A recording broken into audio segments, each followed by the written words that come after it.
Okay. All right, time. Do you know the order? It doesn't matter. I can order. step right up here. Yeah. Good afternoon, everyone. Please take a seat and we'll begin. It's my honor to welcome the University of Florida's favorite alum, Florida has promised to win the football game today in David's honor. Yeah. And this year, that's a big deal because they're not making many promises when it comes to football. No.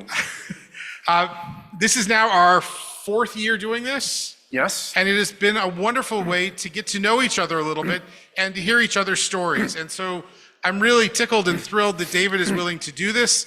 And I'm especially thrilled that the four people who have agreed to be grilled by David have agreed to that grilling.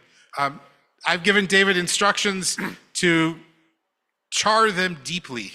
So we'll see how that plays out. Actually, quite the opposite. All four of them are wonderful people. I'm positive you're going to have great conversations. No question. David, the floor is yours. All right. Rabbi, thank you very much. Shana Tova to everyone. I have a list of the names of the people, and they're in a particular order as given to me by the rabbi. But he said I can, whoever I want to go first. So, because I just spoke to her, Eva Bloom. Eva Bloom, ladies and gentlemen, lifelong Pittsburgh resident. The rabbi has given me some great notes. Some people I know better than others. Attorney, philanthropist, active civic leader, former chair of the Board of Trustees for the University of Pittsburgh. And you have, why am I using the microphone when you need it? I have my own microphone. You have a daughter. I do. Any other children? I do. No, well, I have two stepchildren. Okay. And 5 step-grandchildren. All right. The rabbi has given me a great list of questions. I'm allowed to use them and then add to them. Basically, what we're talking about here is, in effect, almost why be Jewish? How did you could be born Jewish, you could choose Judaism, you could convert, start out Jewish, leave it for a while. The interviews we've done in the past few years are people like that. So we'll start with you and how, assuming you were born Jewish, but I could be wrong. Tell me about your childhood and your Jewishness as a youth. David, as you said, I was born and raised in Pittsburgh, lived in Washington, D.C. for a while after I went to law school. I was born Jewish. I am a first-generation American. My parents escaped Europe after the First World War, luckily. My mother came from, think Fiddler on the Roof. She was in a shtetl that was sometimes Russia and sometimes Poland. My father always used to say he was from the big city in Poland. He was in Częstochow, which is where the Pope came from, the first Polish Pope. My grandparents lived with us, above us and beside us when we had a double house. We spoke Yiddish in the house a lot. You did? My parents spoke Yiddish to us, as did my grandparents, but they wanted us to be American, and so we answered them in English. And so you heard it in Yiddish, spoke it back in English. And I feel so badly about it, and my brother does too, because we can't speak it, and we'd love to be able to speak Yiddish now, but we understand it. But being Jewish was just part of our house, part of who we were, never questioned. I grew up at Beit Israel, and when the rabbi spoke last night about driving down Negley Avenue, I'd walk with my grandfather, my Zeta, to synagogue, right down Negley Avenue, and see all the synagogues that were there that are now no longer there, and it just even hurts to hear it last night. There's one, I think it was an Orthodox on East Liberty Boulevard, Yes. and then B'nai Israel, and there's 2 more smaller ones as you head up toward Highland Park on Negley. Very interesting. Yeah, I mean, you could pick up Yiddish now if you wanted to. I try. My husband speaks it. You do? Oh, okay. So we have words every now and then. Yeah, sure, sure. So I'm assuming Jewish religious school, Hebrew school. I went to Hebrew school at Bnei Israel and then continued. Then when we got confirmed, it was called the College of Jewish Studies. I went through the college until I graduated from Peabody High School and went to the University of Pittsburgh. Okay. I was asked at that time if I would teach Hebrew school at Bnei Israel. And we were experimenting with a new process. Very young children, they started at about 7 years old, I think they were second grade. And we did not use a book for the first 6 months. It was just speaking to them. Really? And Interesting. it was interesting, it was fun, it was a lot of fun. So I did that for 4 years. University of Pittsburgh, then you said you also went to school in Washington? No, I worked in I Washington. worked in Washington. Yep.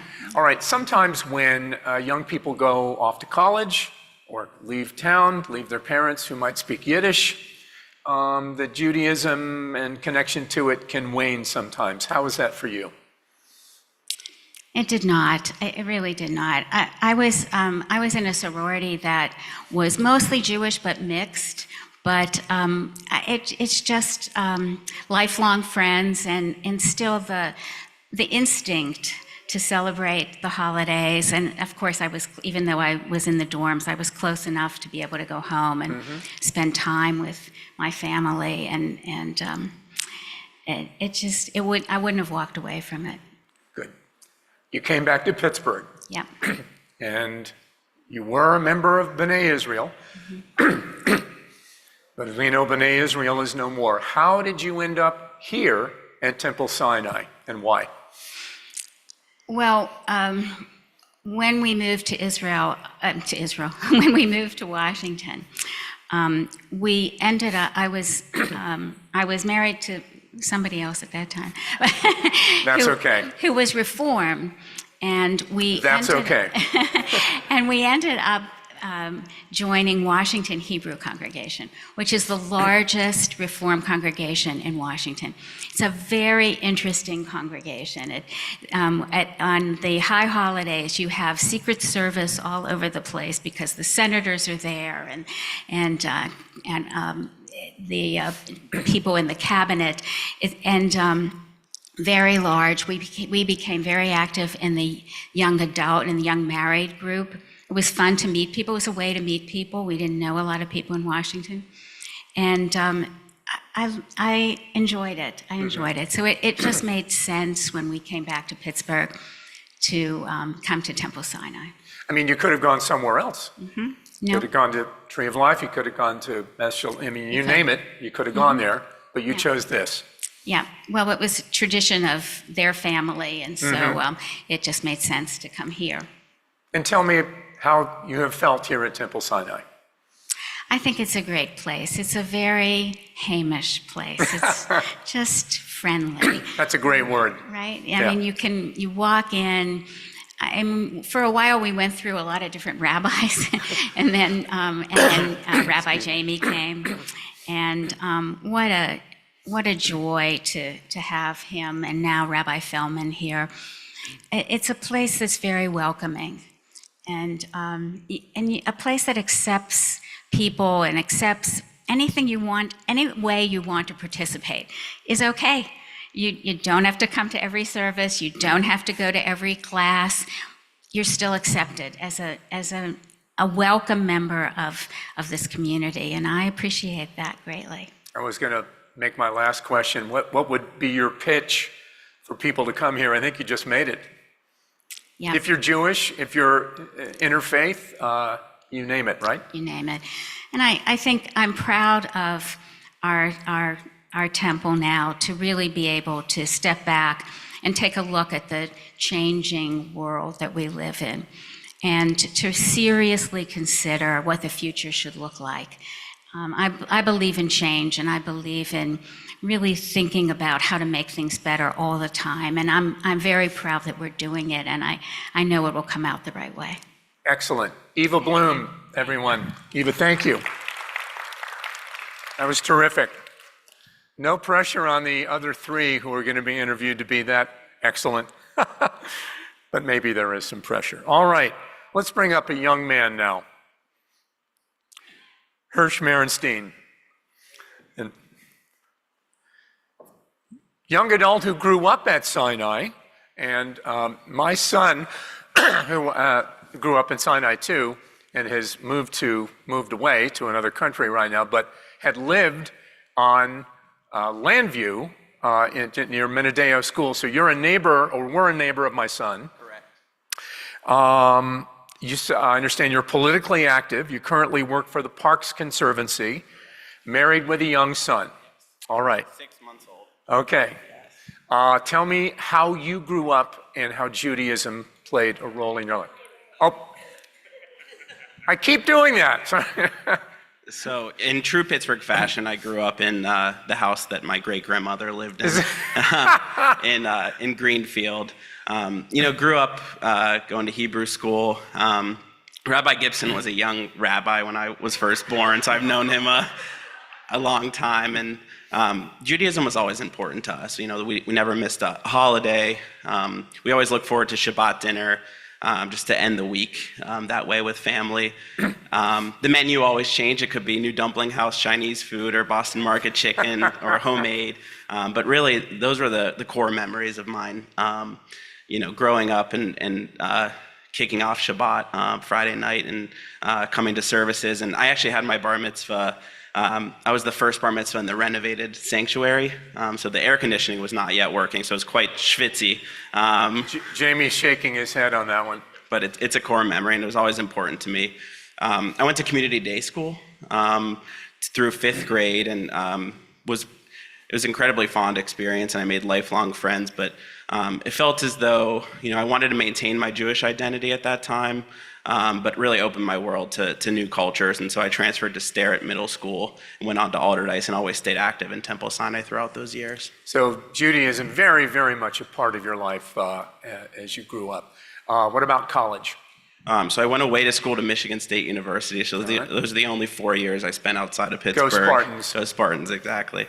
I stayed active there too. I attended Hillel on Friday nights, and I actually brought non-Jewish friends of mine to Hillel as well, because it was always a great way, again, to wind down the week and to be together in community. And so it remained important to me in those 4 years as well. So I mentioned before that even sometimes when young people go away to college, leave town, sometimes the affiliation to Judaism slips a little. Not at all for you.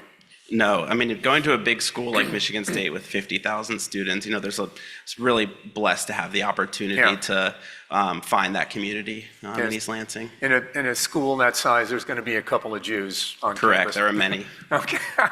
So you came back? Came back. One of my first jobs outside of school was to be a part-time staffer for Councilman Dan Gilman at the time, and so kicked off my career in City Hall and spent 6 years in City Hall, and that's really where I, fell in love with the work of local government. Sure. And when you leave college and you decide, well, I'm going to keep Judaism very much in my life, sometimes you join a synagogue, sometimes you don't. You did. I did, and I mean, I've been, a lifelong member of Temple Sinai. My wife and I formally joined recently with our young son, or committed members for life. I mean, you could have, as Eva could have, and anybody can, go somewhere else. You could shop around, see what's right for you.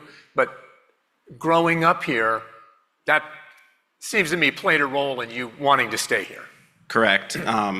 Growing up, learning from Rabbi Gibson and meeting a lot of lifelong friends in the Hebrew school and just being a part of the community. And I'm not just saying this because I know he'll listen to it later, but Rabbi Fellman and I have become really close friends, and it's meant a lot to me. And that, again, solidified the reason to stay. Tell me what it is about this place that made you want to stay. I think Eva said it well. I think it's a friendly place. My wife and I are in an interfaith marriage, and it has never been a problem. As members of this community, we're always seen as members of this community, and there's no reason to leave. It's a fantastic place. It's a strong, warm community. It's progressive. It's embraced tradition with an eye towards the future, and have nothing but positive things to say about it. And your wife has been welcomed, I'm assuming. I don't With even open have to arms. ask that question, but. With open arms. And with open arms. Correct. So what would you say? I mean, that's one of the issues in all of religion, is getting young people to join. Either they weren't a part of it at all, and we want them to join, or they were and they left, we want them to come back. What would you say as it regards Temple Sinai? Come join us. What would your pitch be? My pitch is that if you're looking for a progressive, warm, open community to be Jewish in the way that you want to be Jewish, Temple Sinai is the place for you. If you want a place that, again, embraces that tradition, but is thinking about the future, Temple Sinai is the place for you. And we're blessed with strong leaders, and I invite everyone to come see it for themselves. Fantastic. Hirsch, thank you so much. I appreciate it. Well done. Yeah, good to see you. All right. These people have not been paid to praise Temple Sinai. Trust me on that one. All right. Let's now welcome Sherry Rosen. Sherry, where are you? Right there. Sherry works as a therapist at Children's Hospital, married with 2 high school daughters, 2 dogs. Hello, Sherry. How are you? So nice. I'm going to give this mic to you in just a second. Chose Judaism as an adult. Here we go. All right, welcome. So great to have you. And this is an example of the great variety that, credit to Rabbi Feldman. Not everybody's the same. We want to hear different types of stories, why they came here, why they stay here, why they love it here. So tell me about your childhood, how you grew up, and how religion, whatever religion it was, played a role in your life. Sure. So my A family. little closer on the mic, yeah. Thank you. I was raised Catholic. My parents are extremely religious. My father still goes to church every day. In Pittsburgh, you're talking about? No, we are. My family is in New Jersey. New Jersey, okay. You grew up in New Jersey. All right, okay. So we went to church every Sunday. We were active through confirmation in religious school. Even when I left home to go to college, I went to La Roche, a Catholic university. Oh, okay, wow, yeah. Intermittently went to services throughout college. And then after, I was kind of just a hit or miss person that would go to church, but religion and God has always been important in my life. So there you were, this Catholic girl going to La Roche. What happened? I met a Jewish boy. There you go. I understand. I met a Jewish girl.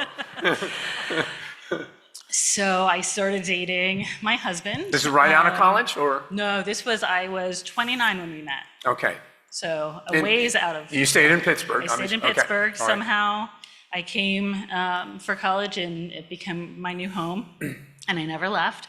So you must have liked Pittsburgh. I love Pittsburgh. Good, good. It's the perfect combination of little Yeah. town and Yeah. big city, and I can't imagine anywhere better to live. So there's this Jewish, but how did you So- meet him?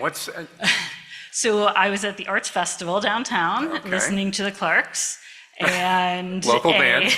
Yeah. And I was with 2 of my girlfriends, and he and one of his friends walked up to us and had a very catchy little phrase to get our attention. And from there, we ended up just walking over to a bar and spending the rest of the night, the 5 of us, just talking and enjoying each other's company.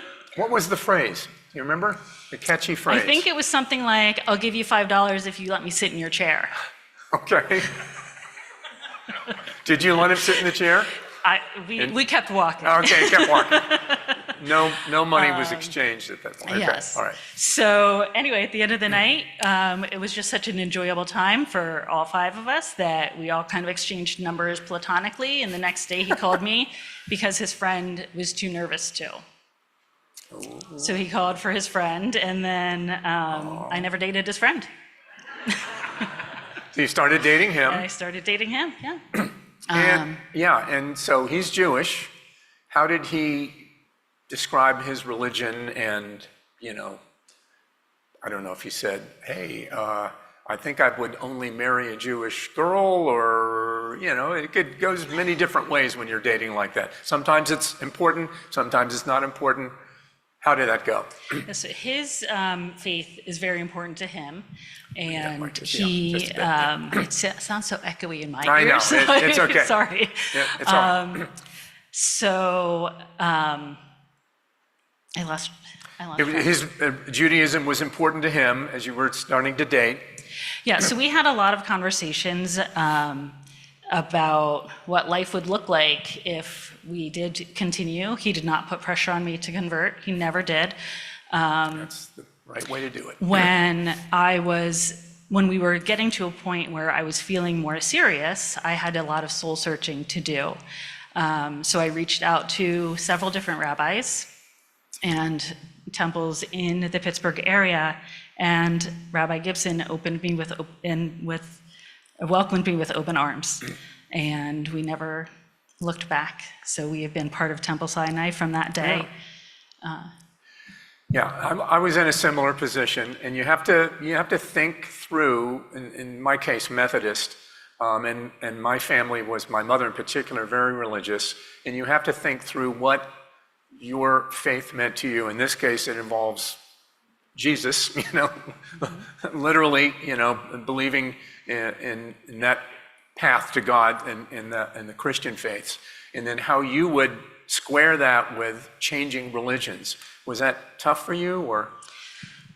So I always, even as a young girl, obviously Jesus is a large part of Christianity, but I always felt that I prayed to God. So when I was starting this relationship with my husband, I felt okay with it and still safe with it because I was still praying to the same God.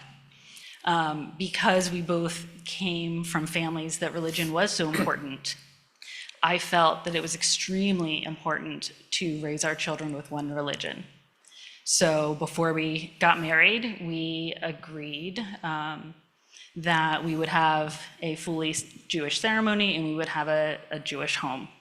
And that is what we have done. About 10 years ago, so every holiday season, we celebrate Hanukkah in our home, but we do go to my family's house. My family has always been so respectful, and any gifts that my family gets is always wrapped in Hanukkah paper. Nice. Even though we're celebrating with their family. I was going to ask, how did your parents handle your choice? It sounds like pretty well. They have, because Scott is such an amazing man, it made it easy for them to just welcome him, even though there were differences in religion. Fantastic.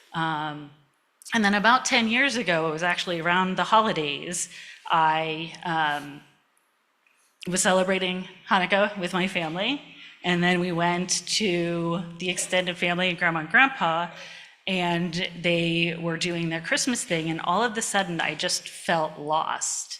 For somebody that religion is so important to, I felt like I wasn't really Jewish, and I wasn't Christian or Catholic at all. And now I was in a place that I just felt like I had nothing. So it was very shortly after that Scott encouraged me to go have a conversation with Rabbi Gibson, and that is what started the conversion process. So I met one-on-one with Rabbi Gibson for about 18 months, and then converted when the girls were in first grade and preschool, I think. Wow. So you came to Temple Sinai, and you got a great reception here from Jamie.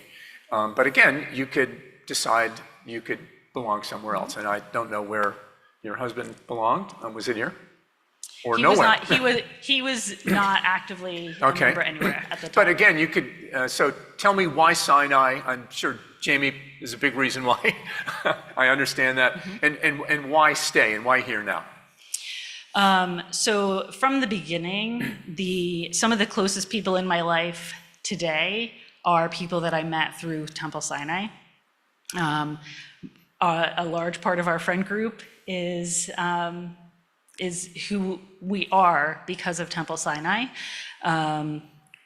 I also have a very, very special friend who I worked with, Max, that when I first told her that I was talking to Rabbi Gibson, she said, wait, that's my rabbi.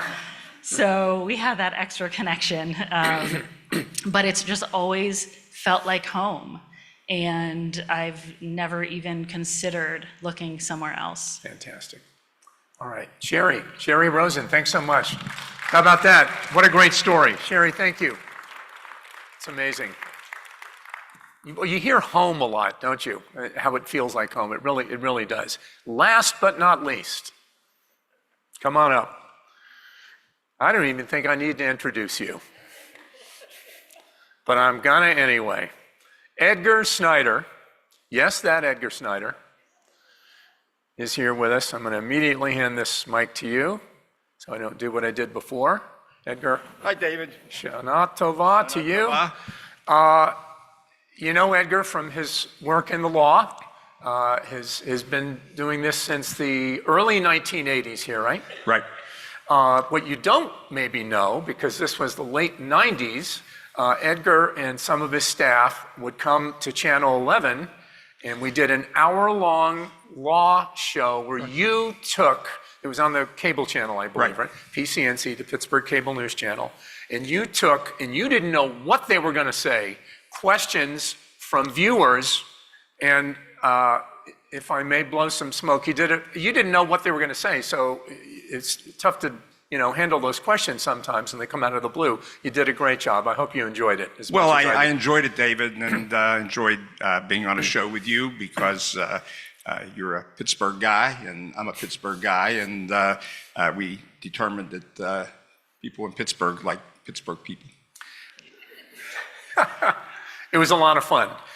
Remind me where you grew up. All right. I grew up in, I was born in Connersville, Fayette County. Yep. And I lived there with my family till I was 6 years old, and I moved to Squirrel Hill in 1947.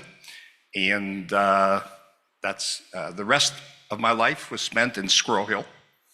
47 is just a year or so after this place was born, I believe. Right.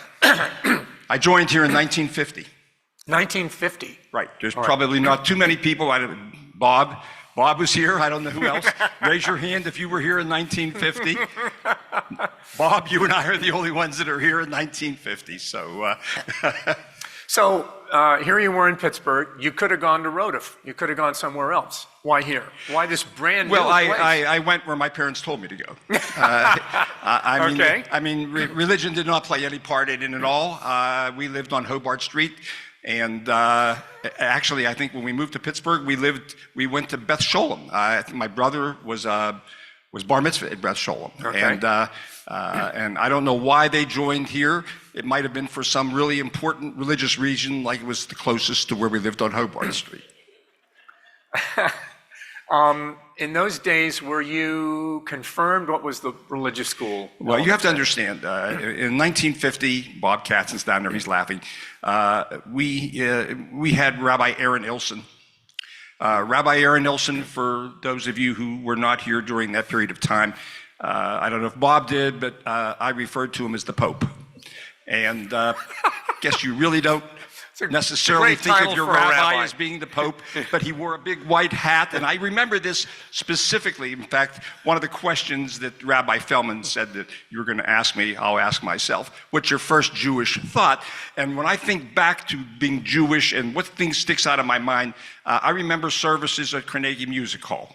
Okay, we didn't have the Lebo. This was not part of Temple Sinai. It was just a house that had a little chapel that I was bar mitzvah in, but we went to Carnegie Music Hall, and I always remember Rabbi Ilson there conducting services and being very strict, and if you made noise or anything, it bothered him, not like our religious services today, where we're very liberal and things of that nature. But That was my whole recollection. And this is not in any way to put down Rabbi Hilson. May his memory live on. But I had antagonism about him because I was nominated to be the president of my confirmation class, and he said, "Over my dead body," which was not something that I thought was really good. It didn't instill me with spirit at that time. Why did he say that? Because you did things to annoy him. I did things to annoy him because he annoyed me. So that it was that type of a situation. My religion, David, truthfully, it's really important if you ask me a question. I became much more Jewish at the age of 50. Not until then. Culturally, I've always been Jewish. Jewish friends. Was in a Jewish fraternity at Penn State. I went to Pitt Law School, but it happened at 50. Why? What happened? It changed my life. I went to Israel in 1989. Jennifer, my daughter, who's sitting here, they were in a kibbutz. She and my son Andy. They were living in a kibbutz, and I went to visit them in Israel at that time. But in 1991.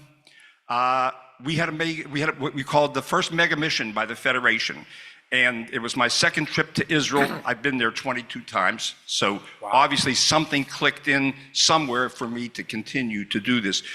But in 1991, my life changed. That was when all of the Olim were coming in from Russia, and we went.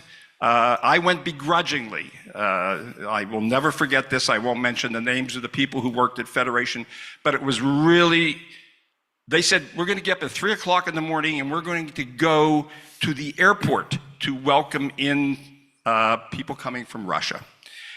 And I was a runner at that time, and I couldn't imagine how I could run. I loved running in Israel because it's so beautiful, and I couldn't imagine how, if I got up at 3 o'clock in the morning, how I was going to run. So I was very serious about my Judaism. Running was more important at that time.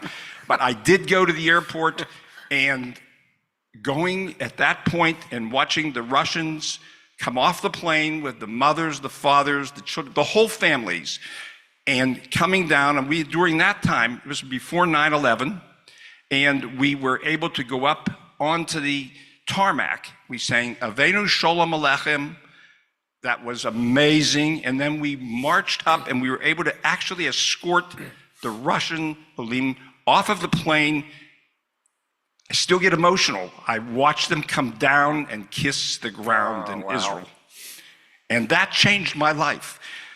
I spoke to rabbis after that. I tried to figure out what happened. I couldn't sleep for 3 days. I mean, it was like something happened in my whole life. And I'm a first generation on my father's side. He came over from Bialystok, which was Russia. It's now Poland.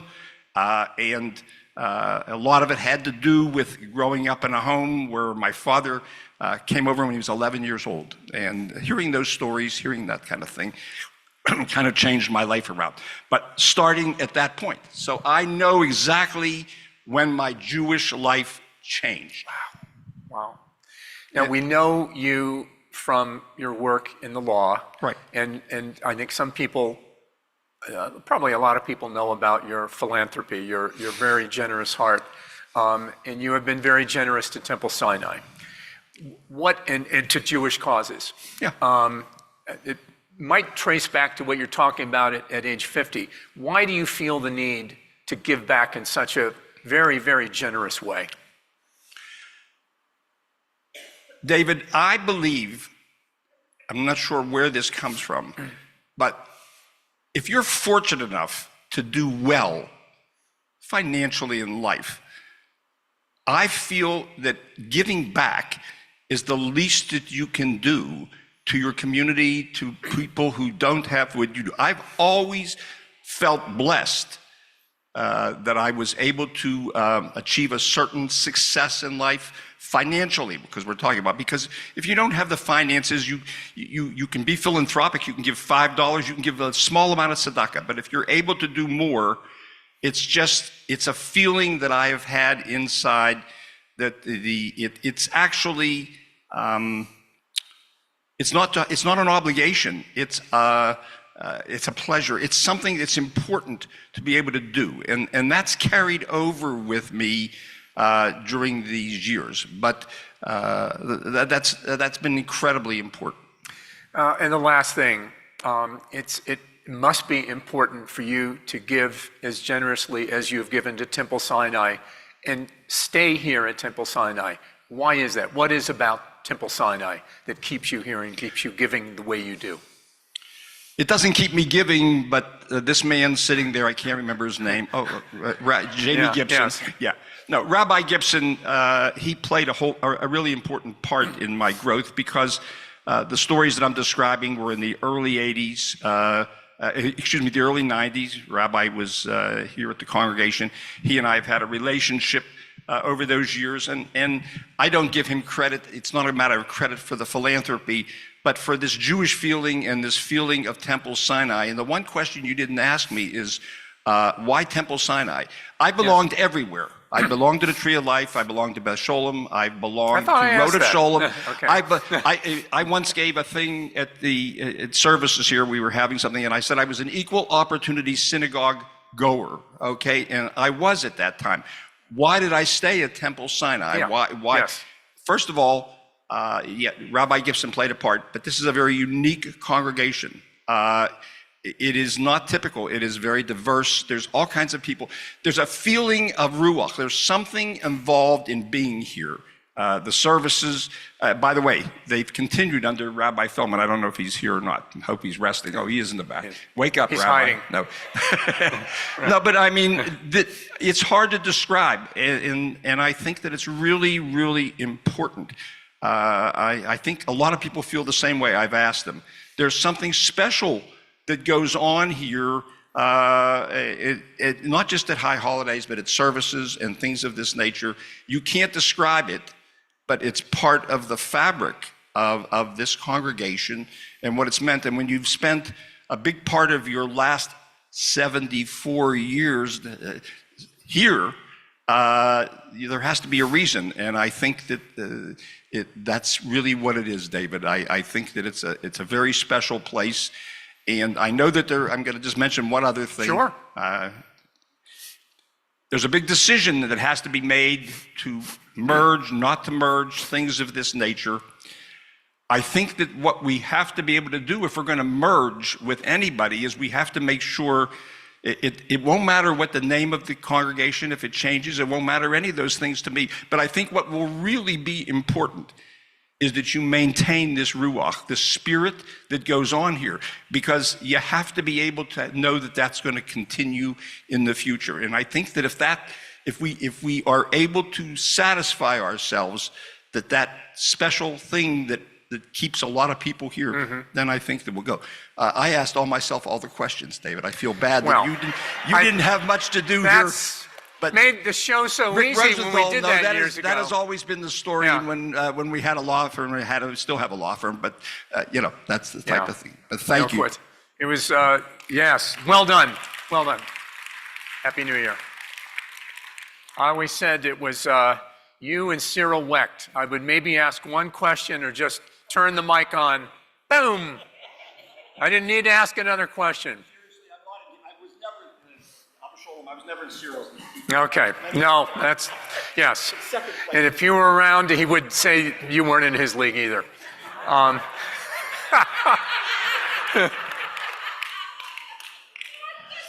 right, that's it for the interviews. Edgar, Sherry, Hirsch, Eva, Sherry, thank you so much. Weren't those wonderful accounts of how they grew up? The way the life just goes in and out, and how they end up here, how they don't even start out Jewish, and they end up Jewish, and they end up here. And again, Edgar, thank you so much for your generosity, and thank everybody for being willing to do this. That's it. May you have an easy rest of your fast, and Shana Tova. Thanks again.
thought about it since then. You know, it is when we clearer about that. Yeah, I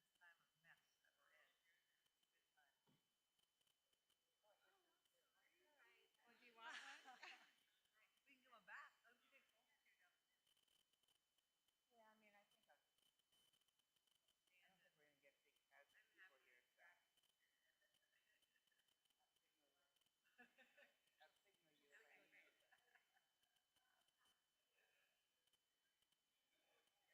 I'll signal you if I need to. I think we're going to give this a couple more minutes, but if you're still here because you're coming to this next session, I know it's hard to dislodge people from the seats they're committed to, but given that this is a very big room and there are not a lot of us, if you could come a little closer.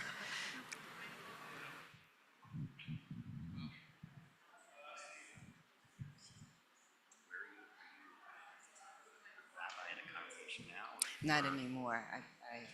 In New Jersey. I was in New Jersey. The congregation is out in northwest New Jersey in a very remote rural area called Washington. I live in Bernardsville, you know New Jersey at all? Okay, so, oh boy. I'm in kind of central probably, although they say there's no such thing. Huh?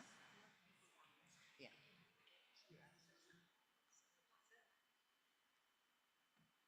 Thank you, Barbara, for reminding me that there are people out there in the ether world as well. But I think we'll get started here since some of you have faithfully shown up on time. Not too long ago, I got an email from Rabbi Feldman who said, a little birdie told me you're going to be here for the holidays. Would you like to teach something? So the little birdie is my sister, Karen Levin.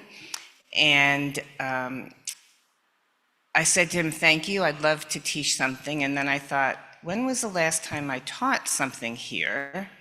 So I looked back in my email, I Googled Rabbi Jamie Gibson, and I found an email that actually was from 2013, which was my first High Holidays not on the pulpit leading a congregation. And Jamie and I had written back and forth, and I had said, you know, there's a wonderful video that I want to show and talk about. And so I found it, and I watched it again, and I thought, this is still great.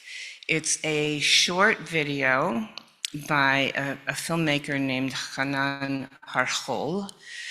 He has a YouTube channel if you're interested in, he has any number of short videos like this. And this one directly deals with themes of the High Holy Days. So I thought we'll watch it and then we'll talk.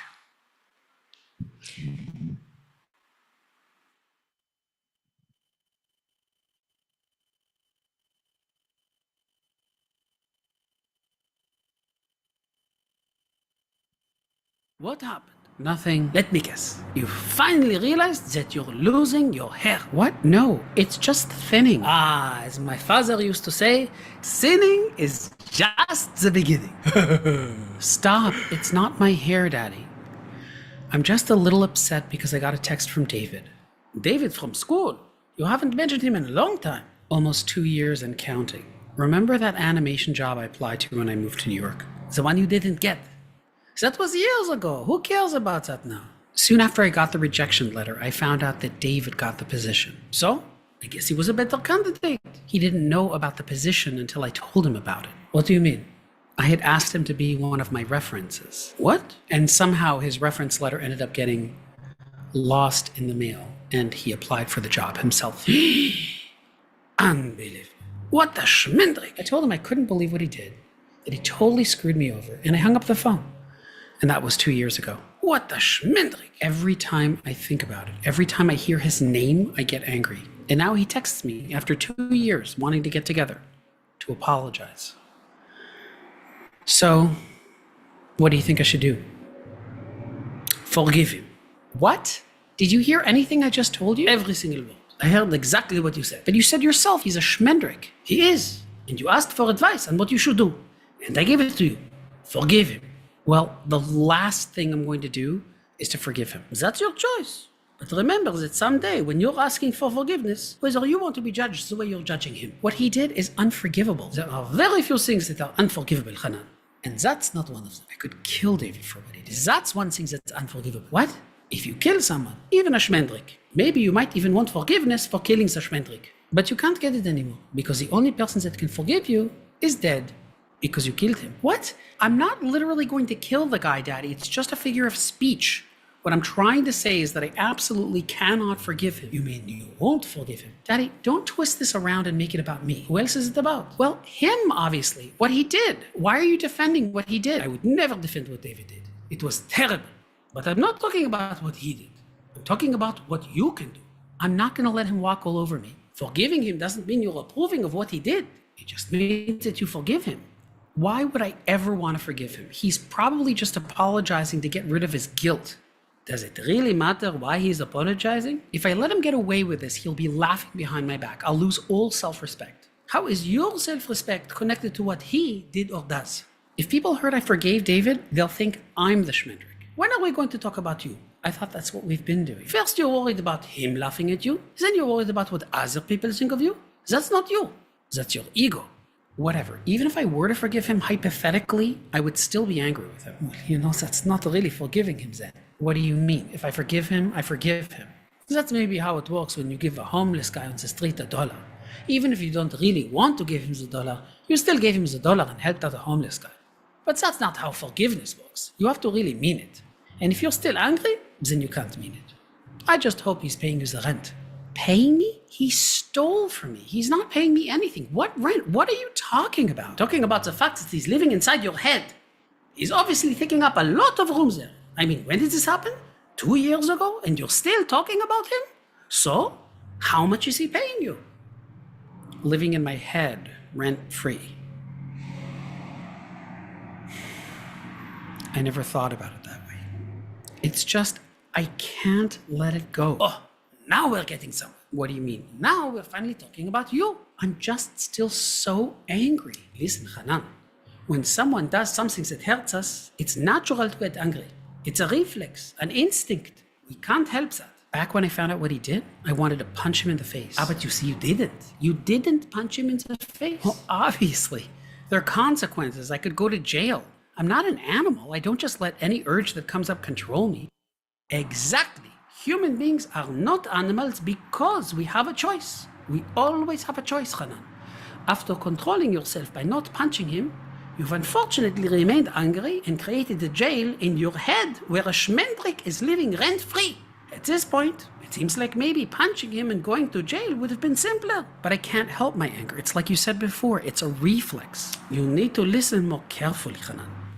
When you first found out that David got the job, you felt angry. That was a reflex. Most people can't control that. I got angry when I heard about it too. But how long you hung on to the anger, that's your choice. You mean resentment. If you want to use fancy schmancy words to impress a woman, yes, resentment. But anger is still a part of resentment, and I can't control a feeling. But you, again and again, if you have the power to control your reaction by not punching him, then you also can control your actions here. So you're saying stop replaying what happened 2 years ago in my head. I'm saying more than that. I'm saying that actions lead to feelings. Stopping an action is not the same as taking an action.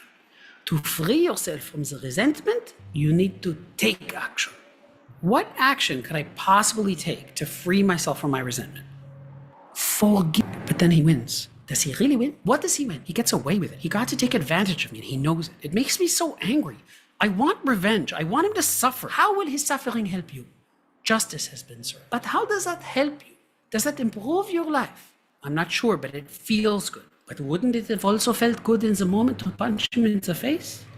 Yes, but I would have been responsible for that. And being happy at his suffering doesn't make me responsible for it.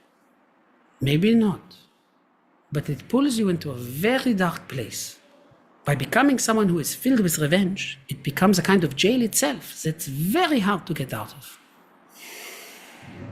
Hanan, you're young and you feel like life will never end.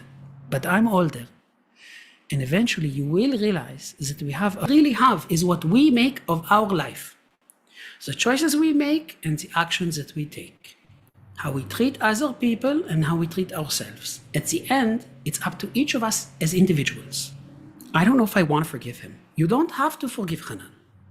But it's good to forgive. Forgiving, and this is very important, of resentment. It's accepting all of the parts of you and another person, the good and the bad. Not condoning them, but accepting them. You can choose that the person you want to be in this world is one who resents or one who forgives. Realize that you are free to choose. It's your choice. But my advice to you is find a way to choose forgiveness. But what about David? Isn't he responsible for his actions and choices? If David chose to act like a shmendrik, that was his choice. You don't have to approve, you don't have to like it. But it was still his choice, and you have no control over him. At the end, what you have is a freedom to choose how you behave. And now he wants your forgiveness. It's really hard to be forgiving. It's the most difficult thing to do. That's why the reward is so great. But think, Hanan, haven't you ever done bad things that you've wanted forgiveness for? Haven't we all? Of course, it's part of being human. We all make mistakes. But we always want other people to forgive us, while the key is learning to forgive others. When you think about how to respond to David, try and think about how you hope to be treated when you are apologizing for your mistakes. What are you doing? Texting David back. What did you write? Let's meet at 6 for coffee at Elmo's. I signed it, your former landlord. See? Things aren't so bad. Now, with a little bit of Rogaine, you can gain a couple of months before you're completely bald. And then... Thank you, Jake.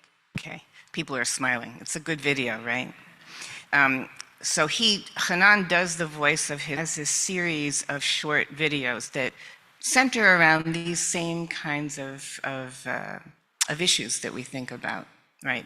But we think particularly this time of year, right? You can't open this prayer book and not see the word forgive 1,000 times. So reactions, thoughts in response to the video. I'll hand you the mic.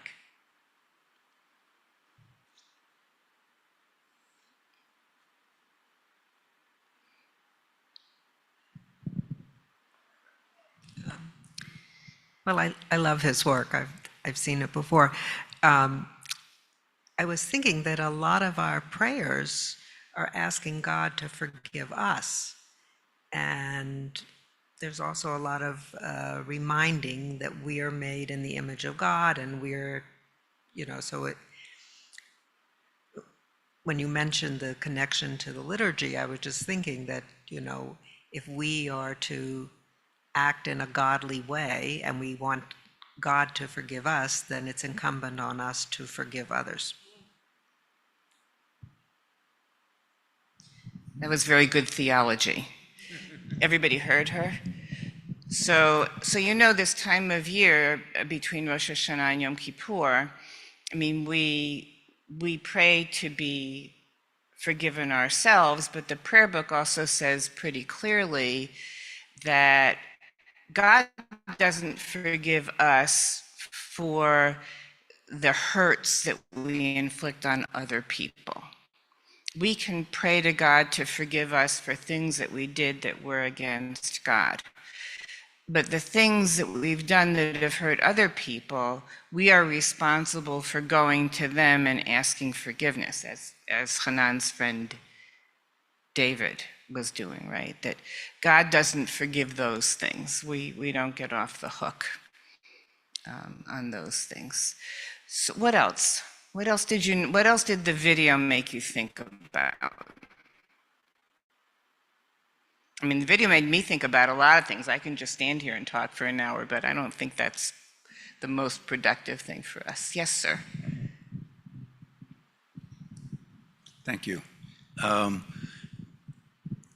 kind of made me think about a situation, I guess I'm going to say my own, because it is. Called me on it. They told me that I wasn't acting with integrity and such. So I apologized profusely, and with the other person apologized to me and says, so I try to apologize again, and she says, I've already apologized to you. It's over with. My fear, I guess, is being selfish again, is how do I make amends essentially for the thing I done, and even for their apology. I feel that I have lost a friend. So I think one of the things about forgiveness is when it is offered to you or you offer it to somebody, it doesn't mean the relationship goes back to the way it was. It may allow for that, but often you go on, but you go on separate paths. I think what you can do in a situation like this is you can say, is there anything else that I can do? And is it possible to restore our friendship? I think you can ask that directly. And then you'll find out if the other person is interested or not. Sometimes people are just done for reasons we do or don't understand. And you can't repair the actual relationship, but what you are repairing is something in you, right? Because you know that you have done what you can do. And beyond that, it's now up to the other person. But I don't think that forgiveness necessarily restores things to their original state. It just helps move the person out of your head who's living there rent-free, right? It's good image. But it's a good question too, because I can't imagine everybody here hasn't had some experience where in your interaction with a friend, despite what you have done, you can't make an impact on them. But again, we can't control other people, right? We can only ideally control ourselves. Yes, ma'am. It strikes me that Judaism is a humane religion, that we want to be able to find ways to live at peace with ourselves and other people. And learning to forgive and learning to accept forgiveness is kind, and I think Judaism is a very kind religion. I think, I like to think that too. And yet if you read biblical text, you'll see a lot of revenge, right? Like we know that, well, Hanan said it too. I mean, he enjoyed the feelings of revenge for a while. But what we're taught, and I think this is what you're referring to, is that we're supposed to be able to rise above that. That we have to remind ourselves we have choices. So we can feel vengeful and we can choose to behave in a kind way. And there is an idea that the behavior itself, that the doing, in Jewish tradition, there's an idea that the doing can lead to the believing. That the very process of, even if you don't feel it, if you behave in the right way, you might ultimately feel what you want to feel. I don't think the feelings So this is my therapist hat. So feelings don't go away, even though we generally do our best to try and make feelings go away, the ones that we don't like, right? But they don't go away. And there have been times, I'm trying to remember when this was, a number of years ago, there was one of those terrible gun incidents in a church in the South. Somebody's going to remember the name of the town. And they had killed, the shooter had killed, I don't know, 8 people in this small church, and they'd been very kind to him. And the day after that, some of the survivors said on TV, I forgive him. And it felt quick, right? It felt quick. And I have to say, a lot of the Jews I talked to were like, what is this about? What do you mean you forgive him? What a terrible thing. You don't just easily forgive. And there is a misunderstanding of the history, I think, of Christianity and Judaism, that Christianity is the turn your other cheek religion, right? And Judaism is the God of vengeance. We don't usually have such a quick turnaround, right? And you have to be careful, I think, in forgiving, that you don't do it too soon before you have worked through what you need to work through in order to truly feel what you need to feel. Now, then that's the question, is what stops us from working it through? What stops us from forgiving? Because we all think it's a good idea, right? Theoretically, we all think it's a good idea. But practically speaking, just like what happens with Hanan, he doesn't want to get back to this friend. He's been nursing this resentment for these 2 years. What is it that stops us from forgiving?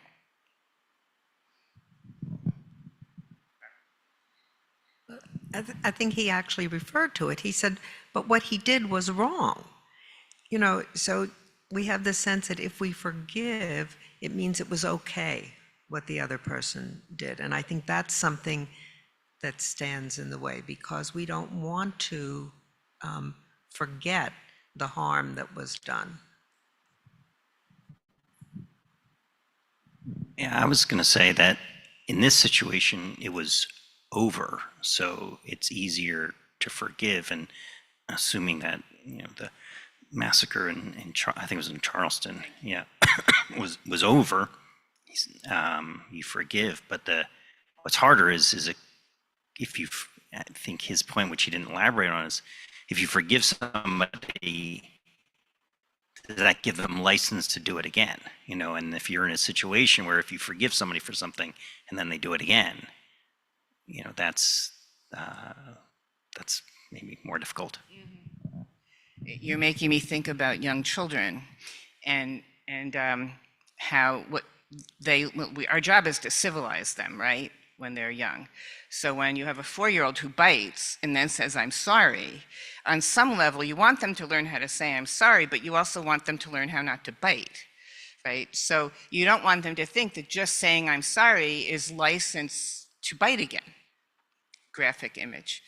But I'm thinking also about what Barbara said here about right and wrong, because we do have a tendency to get locked into, but what he did was wrong. And one of the things I think that we have to contemplate when it comes to this right and wrong thing, because everybody loves to feel right? It feels great to feel right. But I will say that in my therapy practice, when I work with couples, and the issue of who's right always comes up in couples, the question ultimately that they have to decide is it better to be right or is it better to be happy? Right? And if being right makes you feel good in the moment but prevents you from being happy, then you have to investigate that, because we see Hanan is feeling right, but he's not happy. What about larger transgressions like the Holocaust? Do we even think of forgiving that? It was a lot easier when we were staying on one-on-one. Well, you know, the Holocaust, I don't know if you've ever seen, there's a book called The Sunflower that was a collection of essays written by different people about whether the Holocaust can be forgiven. It's a really fascinating book. There is a strain of Jewish tradition that would say you can only be forgiven by the person who hurt you. But there's some famous story about a rabbi riding on a train in Europe, and somebody says to him, "Oh, I hear Rabbi so-and-so is coming, and you know he's so ugly," or something. And then later on finds out this guy was the rabbi, and the person says to him, "Oh, I need to ask your forgiveness, Rabbi." And he says, "You don't need my forgiveness, you need the forgiveness of that person sitting on the train." In other words, there's kind of a correlation between who can offer forgiveness and who can't. So if you were a victim of the Holocaust, it would be up to you as to whether you could offer that kind of forgiveness. On a massive scale, sometimes I think you have to figure out some way of moving on, which means some kind of forgiveness. Doesn't mean forgetting, but you have to figure out some way. I think about South Africa and the truth commissions that they had created at one point to try, the Truth and Reconciliation, I think, to try and not heal what had happened there, although ultimately I think that was a goal, but to be able to move on as one nation. And it was very healing, just people's being able to say what they had to say about the pain that they had been caused. So I think that is a kind of a forgiveness. But I don't know, the Holocaust, I think that kind of thing, those kinds of world events, I'm not quite sure what category you can put them in. I mean, but you don't want to have the trauma incapacitate you for your whole life. I mean, look, I think we see this right now in Israel and Gaza, in Lebanon, right? There have been a lot of traumas that have happened in that part of the world. And what we all pray for this time of year and all the time is that people be able to somehow come back from the trauma. But we also know that you don't just automatically heal from these things, that there's a lot of work that has to be done to get you to a place where you can begin to feel whole. So I'm not going to be able to help you with the Holocaust question. That's bigger than I am. So I'm thinking about the word absolve. To absolve, to forgive does not mean necessarily to absolve someone of the responsibility for having caused the harm. And one thing that was interesting to me in this video was the process of the conversation, because the man whose friend had betrayed him was reflexively responding, and his father was, and this is why it was good that the setting was a car ride. As many of us know, a car ride can be the perfect environment for long exploration. And the father kept validating his feelings, but talking about the harm he was doing to himself by holding on to this grievance. So it's not like forgiving his friend means it was no big deal, it's okay that you did that. But rather, I'm now ceasing the power you've had over me. As you said, I'm moving on. All of his videos are Hanan driving in the front seat with his father, by the way. It's great, right? Because, I mean, you don't have to look at the person, which is part of what makes it easier, right? If you're driving and they're sitting, that sometimes that just gives you a little bit of distance. And his father's so clever, right? He kind of step by step knows how to work with his son to move him along.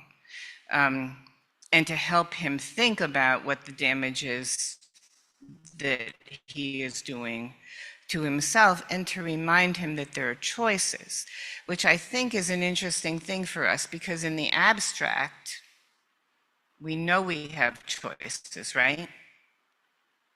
But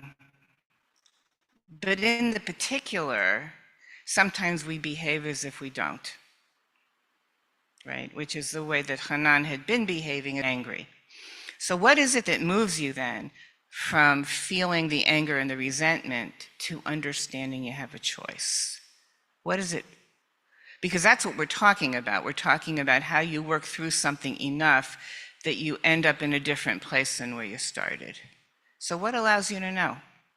I mean, everybody here, I'm sure every human being has had an experience of seething with resentment about something and feeling like it can never be any different. It is always going to be this way. What helps people move along?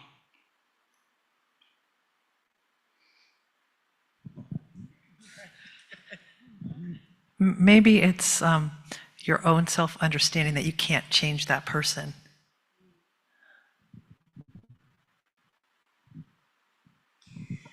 So you can't change them. The only person you can change is you, right? Now, the interesting thing that can happen is that if you behave differently towards somebody, it gives them the room to behave differently back toward you. It doesn't cause it, but it gives them space so that they can make their own choices too. Which reason you behave differently, but sometimes it can be a side effect. So I've watched this video any number of times, and I was having another thought about it at one point, about what makes it hard for Hanan to give up holding on to this pain. And I did some reading about forgiveness, and I did some reading in the psychoanalytic literature as well. And the thought I have about this, I'm interested in what people think, is that when you give something up, even if it's a terrible way of behaving, it's a loss, right? You can experience it as a loss. And what we know about losses is, what's the response to loss? What do we have to do as human beings? We have to grieve, right? And that it's the prospect of that grieving, because if you really grieve, on the other side of the grief, you're a different person. And so part of what goes on with us in some way, one of the reasons we don't let go of things that we know are bad for us, right? We know it. It doesn't matter how many articles you read about what you should do, we still hold on to doing things that are bad for us. And part of it is that even losing something that is hurting us leaves us having to grieve, and leaves us having to confront the prospect that at the end of the grief, we're going to have to be different. And that's hard for us, right? Somebody I read, I can't remember who it was, but he once said, it's not that people are afraid of change. And I've been thinking about this, listening to everybody from the Bima talk about what might happen between Temple Sinai and Rod Shalom. It's not the change that people are afraid of. It's the loss. If you think about that for a minute, right? That's what makes us hold on, even to things that are not good. What do you think about that? That's just something I've been chewing on. Yeah? Makes sense?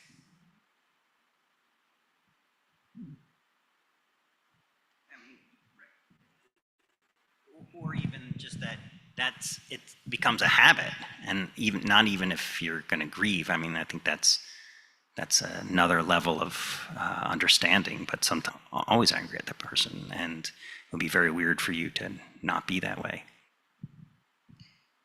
So habit is a good word, thank you for that, because we get into these habitual loops, right? Like you can see with Hanan, in his head, he's been having this same conversation that keeps ending in the same place, right, every time. And what we know about this, we know about it therapeutically, is when you find yourself in a loop like that, that you're trying to do something that maybe once worked, but it isn't working anymore. But because it once worked, we keep trying it, right? It's like Charlie Brown and the football. You know that wonderful cartoon where Lucy is holding the football and saying to Charlie Brown, "Kick the ball, I'm not going to pull it away this time." And he says, "But you always pull it away." And finally, of course, he goes to kick it and she pulls it away, right? So that's what it is. We keep doing the same thing that we know how to do, that kind of a ruminating, and almost always a way of moving away from feelings, by the way. So when you find yourself in the middle of the night ruminating about something, sometimes you can interfere with it by saying to yourself, must be having feelings. And then sometimes it can free you, but this is again about choice. And how do you remind yourself that you have choices when you don't feel like you have choices? Because we know, everybody in this room is a grown-up. At least you appear to be grown-ups. We know that feelings change. Right? We know this from experience. In a moment, it might feel like a feeling is never going to change. And for people who have grieved, in the middle of the grief, it feels like the grief is going to go on forever. It's one of the reasons why we don't like loss, right? Because it just feels so terrible. But if you allow yourself to work it through, your feelings will change, even after the very worst situation, because feelings do that. Feelings don't stay the same. But what's hard, I think, is, and I think this prayer book is so much better than the previous one. I assume you probably used Gates of Repentance, with the purplish cover. And before that, whatever Machzorim you might have grown up with. I think this prayer book has tried very hard to stay away from self-flagellation. There is the Ashamnu, right? Although I once read a wonderful Midrash somewhere that said, if instead of beating on yourself, you take an open hand and you do that, it's a way of trying to open your heart. I like that much better than the pound. But I think that the traditional High Holiday liturgy, for some people, just became an opportunity to self-attack. And not to either be able to forgive or to feel forgiven. And this Machzor has worked very hard to open that up and expand what forgiveness is, what guilt is, what blame is, what sin is. I mean, I don't know if you have that experience of it, but I feel like it's so much better of a Machzor than one we used to use. So what else? What are the, Barbara? Just to add on to what you're saying, but the Machzor does not turn away from acknowledging the wrongs that we have done and the ways in which we have gone astray. So even though it's not, not self-flagellation, it's still not it's still looking at the wrongs at where we've gone astray. So we're still responsible for what we've done, right? It's not like the Machzor gives us a free pass. But I think what they've tried to do is to introduce more of a hopefulness. I've known many people over the years who have not been able to tolerate High Holiday services particularly because it just made them feel bad and they already felt bad. It's not the goal of the liturgy. Right? The goal of the liturgy, and teshuvah means we're capable of change. It's to give people an opportunity to reflect, and then ideally to be able to move on. so that you're not stuck in whatever that reflection is, whether it's angry at yourself or angry at somebody else. I once had a friend who, many years ago, the Reform movement used to paste the Ten Commandments on the inside cover of the prayer book. This may have gone back to the Union prayer book even, for those of you who had that history. I don't know where that came from, but I remember opening prayer books and on the inside you would see the Ten Commandments. And she said that stopped her from going to services because she had a very difficult relationship with her parents. And when she got to honor your father and mother, she couldn't do it. And it kept her away from being able to come until at some point, this friend happens to be a psychologist now, she was able to reframe how she looked at the Ten Commandments, and what she was able to do was to say that the way in which she could honor her parents was to really acknowledge them for who they were and accept them for who they were. And that was it didn't mean she forgave them, by the way. I don't know that she did or didn't, but the acceptance allowed her to make progress. And that's what you look for in the liturgy, among other things, right? That's what we come for, because we all want to have a clean start. It doesn't mean that what we did doesn't still follow us around to some degree. Can you talk, as a therapist and a rabbi, can you talk a little bit how the role of therapy can help people in this forgiveness and process? So I've just been working on writing something about Judaism and emotions. And there's, in Pirkei Avot, there is a quotation that says, B'makom she'ein anashim, we're in a place where there are no human beings. Hillel omer, hishtadel lihiot ish. Hillel says, strive to be a person, strive to be a mensch. And the theme of this book, which I'm not editing, somebody else is about what does it mean to be a person in this day and age. And they asked if I would write something about feelings and how emotions relate to being a human being, which for me has been an interesting challenge. But I think both Judaism and probably any school of therapy believe in the power of speaking. If you look at theologically, God spoke and the world came into being. Baruch she'amar v'haya ha'olam in the early part of the morning liturgy. And so there is a connection between being able to talk and being able to have your feelings get closer to the surface. And it's communal, right? I mean, Judaism is a very communal religion. We know this, right? And therapy is a process, is a communal process. I mean, there's stuff we can't do alone. There's a British analyst named Winnicott, wonderful thinker and analyst, and he once said, there's no such thing as a baby. There's only a baby and someone else. The mother, the caregiver, right?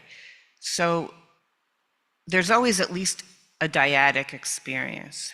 And I think that the idea of therapy is there are things we need help with. We can't do them alone, no matter how smart we are, no matter how independent we might be. That's why we have a synagogue. There are things we can't do alone. We need somebody else's help. We need to be able to speak and be spoken to. So does that get at what you were talking about, Karen? Yeah. So I'm not looking to be a shill for therapy, but I am always a shill for therapy. So forgive me. My first forgiveness question of the new year. I just have a question about one of the words you've been using many times, and the idea of acceptance. And untangible things, you can accept something, but when it's in your head, and it's like that tied in, I think, with the idea which you talked about of loss, sort of simultaneously as accepting. One comes in, something has to go on. Would you talk more about that, please? So acceptance, I would say acceptance is a process. I don't know that, and I think all of what we're talking about, by the way, is process. You don't arrive at having one feeling at the end of it all. We always are going to have multiple feelings. But I think we want to move to a place, when we say acceptance, there was an article in the Times a number of years ago that this woman wrote about, I think it was orca, like one of those killer whales. She'd gone to write an article about this whale that was at the zoo in San Diego, and how it was that they were able to train this whale. And she realized that if she used those techniques on her husband, she might be happier. I'm not doing justice to the article. It was a great one. And so instead of kind of fighting who he was, like he would leave his socks on the bedroom floor. No matter what she said to him about pick up your socks, he never picked up his socks. And she decided instead of fighting that, she would accept it. And she picked up the socks. She didn't say anything to him. And if he happened to wash the dishes or pick up the socks, she praised him. It was very behavioral. And the more she praised him for what he did, the more he did, right? The more she accepted who he was and didn't fight that this is a guy who doesn't pick up his socks, the more he was able to pick up his socks. So I think acceptance is something in there that if you stop fighting, I don't know if it's the other person or the feelings you have, if you stop holding on to whatever it is, and you can allow yourself to say, instead of the socks, it makes me so angry, it's, there he goes again, my husband who doesn't pick up his socks. That will allow you to move along. And in your moving along, this article was a good example. In her moving along, it allowed him to move along, where yelling at him about his socks had not done anything but make both of them mad, right? So does that begin to talk about what that is? How you organize your thoughts. So I think what you're talking about a lot is one's perspective and how they organize, how they view the event that you felt, like the sock on the floor, and she did it that way. So I think that works. Yeah. So Ellen and I first met following a retreat at Eilat Chaim. We were in a car with Sylvia Borstein going to the airport. I remember that. But the reason I mention it is that Sylvia will always say, if it could have been otherwise, it would have been. And I think that that's something about acceptance. If the person could have acted in a different way, there's a part of me that's troubled by it, because I think, well, he had a choice too. He had a choice whether to pick up his socks, to be, simple about it. But there was, people act in ways, however they're conditioned or whatever the other circumstances are. If they could have done it otherwise, they would have. And I think that's to me what acceptance is, So sometimes people are doing the best they can. I mean, that is so, and that's what you're looking to accept. Sylvia Borstein is a wonderful meditation, old-time meditation teacher, combines Jewish thought and Buddhist thought. I find it interesting that the idea that forgiveness is really not between you and God, it's between you and the other person. And I think that's both humbling and empowering. Well, and as you said before, it's really where Judaism is a very humane religion in that way. It is humbling if you've ever tried to say to somebody, directly, I hurt you, I'm sorry, please forgive me. But it is humbling, right? It is, and that's part of what this is about, is knowing, again, we all have egos, or we wouldn't be alive. Having an ego is a good thing. Having too much ego, as we say, kind of colloquially, that becomes a problem. But we all have something that keeps us alive and protects us. And yet at the same time, we don't want to let that get so big that we can't feel humble, that we can't ask for forgiveness, We can't accept other people's flaws. You know, Hanan's father keeps reminding him, right? Haven't you done things that you want to be forgiven for, right? I mean, we wouldn't have this liturgy if that weren't true. I taught 6th and 7th grade in religious school for God knows how many years. And I always used to say to them, why do you think we have 10 commandments? Like, why do we need a commandment not to kill? And eventually they would figure out it's because we kill people. If we weren't killing people, we wouldn't need a commandment not to do it, right? If we weren't coveting, we wouldn't need a commandment not to covet. So the reason that we have a lot of the liturgy that we have is because what it's asking us to do is hard. If we were all forgiving people, we wouldn't need a liturgy that told us that we needed to forgive or ask for forgiveness, right? It's because it's just because it's hard that it's there, and because it's human. But we want acceptance. I was thinking about, how do you live at peace with yourself? Because that's what we're trying to do, right? We're trying to find a way to have all of the feelings that we have as human beings and yet live at peace, and have relationships and live at peace, and have that self-acceptance as well. Again, I think that's part of what the liturgy is trying to do. And not let anybody live rent-free in your head. Other people, other thoughts about anything that this triggers for anybody? Is there anything we're not talking about that was in that video that we should be paying attention to?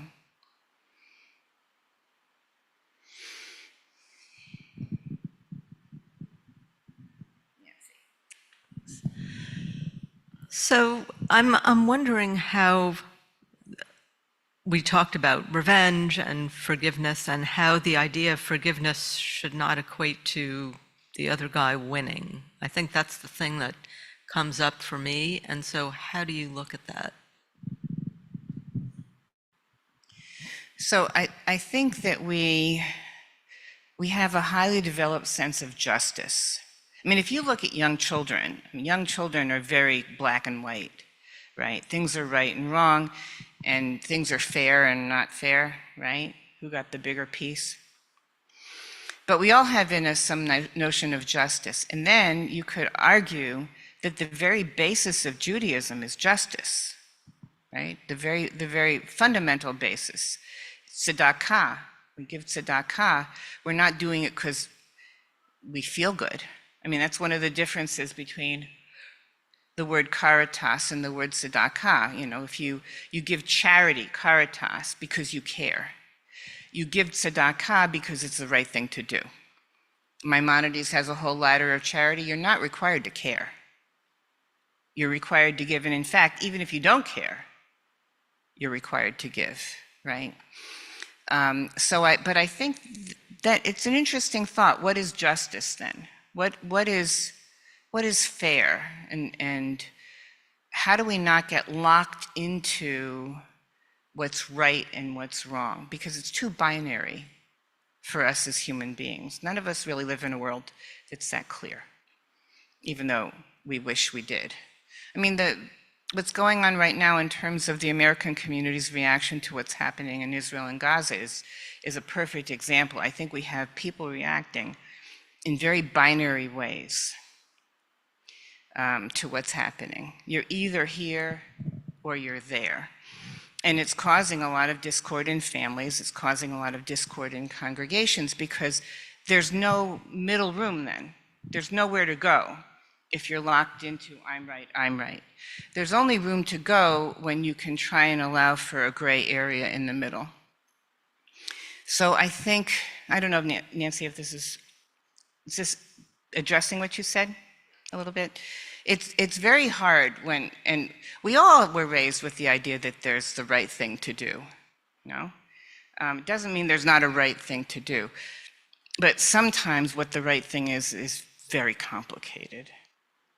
And I think, I mean, I've seen in my practice, I work with a lot of rabbis and cantors, and I've seen so much pain in this last year, particularly because I've seen rabbis get fired for being too Zionist, and I've seen rabbis get fired for not being Zionist enough. there's something the matter in congregational life if that can be allowed to happen. Because I think what's happening is you've got people who feel like unless the synagogue represents exactly what they as a person believe, they have to leave, or the rabbi has to be fired. That's a very young, infantile position, right? That's a very young, that's people who take the notion of being right to an extreme that's damaging to the community. I mean, I think the other thing is we have to think about what's our overall goal. Again, is it to be right or is it to be happy? And in a community, and that's individual, and that's also as a community, right? There isn't a way to function as a community and have the rabbi preach the sermon that everybody wants to hear. It can't happen, right? I have a colleague who used to say if he stood up on the pulpit and just said Israel and then sat down, half the congregation would agree and half would disagree. So I think that to enlarge this in terms of to be forgiving and flexible and open to the idea of reframing. Sometimes what you do is you take like what my friend did when it came to the 10 Commandments and her parents, was she could reframe the honor your father and mother in a way that allowed her to make progress. There was a book that came out some years ago called The Blessings of a Skinned Knee. I don't know if any of you saw it. Written by a woman who was a psychologist who, had listened to a lot of people talk about their kids and worked with a lot of kids. And one of the things, as I recall, that she advocated was being able to reframe things about your child that might be driving you crazy. Like instead of, oh my God, you're so disorganized, could you say, oh, I have a really creative kid? Or whatever you could do where you could take what felt like it was negative and frame it in a way that could allow you to have a relationship with your kid that wasn't a critical one. So I think that's what we're always thinking about with forgiveness is, can we reframe? Can we think other people are doing perhaps the best they can do? Maybe that day it wasn't so good. I'm doing the best I can do. Could I do better? I hope so. And that's what Teshuvah is about. We believe we can do better. We're fundamentally an optimistic people, even in moments like this, where we would have all kinds of moments, all kinds of reasons not to feel optimistic. I've heard enough rabbis talk in recent weeks to know that a lot were giving a sermon on Rosh Hashanah about hope. But they were trying to figure out how to give it when they weren't feeling hopeful, right? Because there are days you wake up and you just don't want to know what happened overnight. It's been going on for too long. And you can give that kind of sermon. It's always great when you can give a sermon where you really feel what you're saying. But if you can stand up and say, I wish I felt hopeful, and I'm going to try and feel hopeful. And in fact, we've gotten through a lot of things in our history where we never should have gotten through those things. So we're a hopeful people. And otherwise, we wouldn't think we could change our behavior, right? Otherwise, we would think, oh, we're stuck. This is just who I am. But all of us have the potential to make that different. Oh, I feel like I'm embarking on a sermon. I haven't given one of those in a long time. What else? What else is on people's minds about this? I'm curious about the liturgy and what your reaction is to the prayer book when it comes to any of this. Are there prayers that really resonated with you? Were there prayers that really were very difficult as you looked at the service?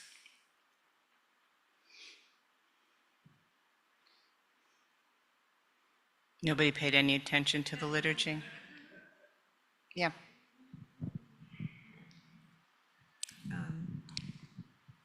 I find myself reading the contemporary poetry on the left-hand side of the page much more than the traditional, and I'm actually very grateful for Rabbi Feldman, who each year has been doing more and more of that.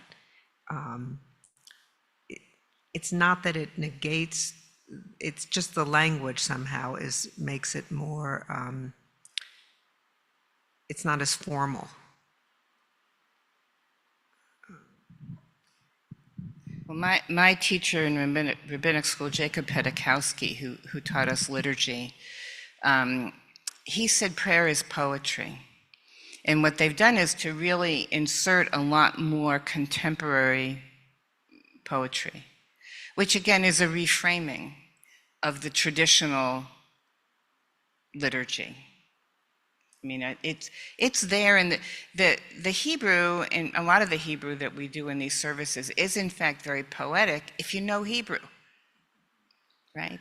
But if you don't, it's just, what it is. It's something that you don't understand. So I think the poetry is an attempt to help us get at that. What else? What time is it? How are we doing? Oh, I think we're about done. I think we have, 5 minutes before we move into the next thing. So for everybody who is renting space free to somebody in your head, can you think about how you can do it differently? Can you at least consider that it could be done differently? I think that's what these holidays are about. Is there something? Sometimes you just hear one thing and you leave with that. And we don't have enough time to be self-reflective most of the year, I think. It's hard. We have to stop ourselves, right? And we have to be very intentional. I think we have to be intentional about forgiveness. It won't just happen. And then we have to do the work, whatever the work, and then let it be. Because sometimes healing doesn't happen in the place where the hurt happened. Sometimes the healing is going to happen in an entirely different place. And that's the most wonderful thing. It doesn't mean you're going to find the healing directly with that person, but you're going to be able to find it someplace else in your life. Can you give an example? Well, this is a funny one that jumps into my head. So many years ago, I left a congregation that I don't think it was a good fit from the beginning. I think I was pretty good for them, but I think they were pretty not good for me. And it was so bad when I left that at the time I thought to myself, if I never set foot in another synagogue again, it's going to be too soon. It was terrible. And I had a private practice at the time, and I thought, I'm going to go work in this small synagogue. It's part-time. My practice isn't big enough yet to support me. And after a couple years, I'll leave that synagogue. So I stayed 19 years in that synagogue. And when I look back, one of the reasons was it was a very healing place for me. Why? Because they were just really good people. And every time something happened where I would turn around and look over my shoulder with like a little PTSD from the other congregation, they would inevitably do the right thing. They would somehow, and then after a while I thought, wow, this is a great place. So that's kind of a simple, I wasn't looking to them for healing when I started, but I found it, right? Not in the place where the original hurt had happened. Does that answer what you were asking?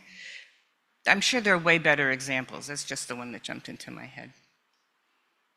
Anybody else have a good example?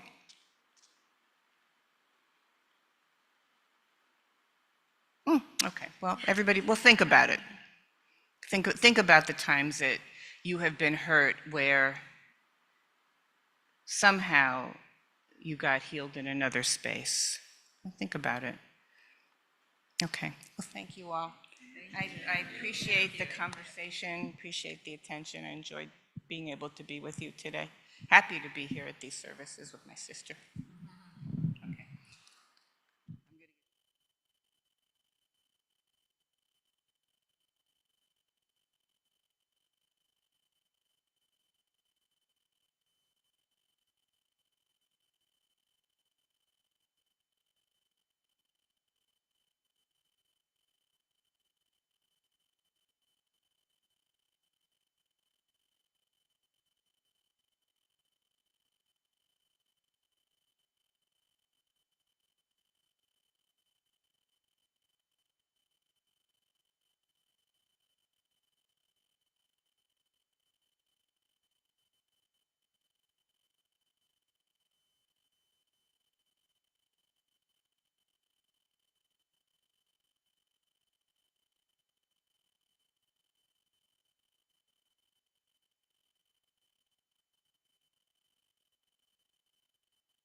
just waiting on him.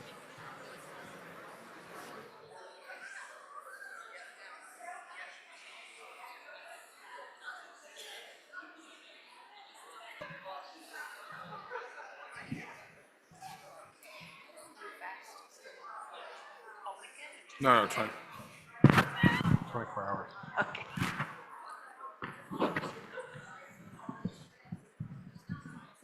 Good afternoon. We will begin this afternoon on page 326. And just in case you're wondering, that leaves us about 350 pages to get through between now and the end of the fast. So that's a little more than we've done up to now, but we'll get there. Are we going kayaking? Perhaps? We'll see how things turn out. We join together on 326. We stand as one. At this hour, Israel stands as one in prayer. All Jews on earth unite through memory and hope.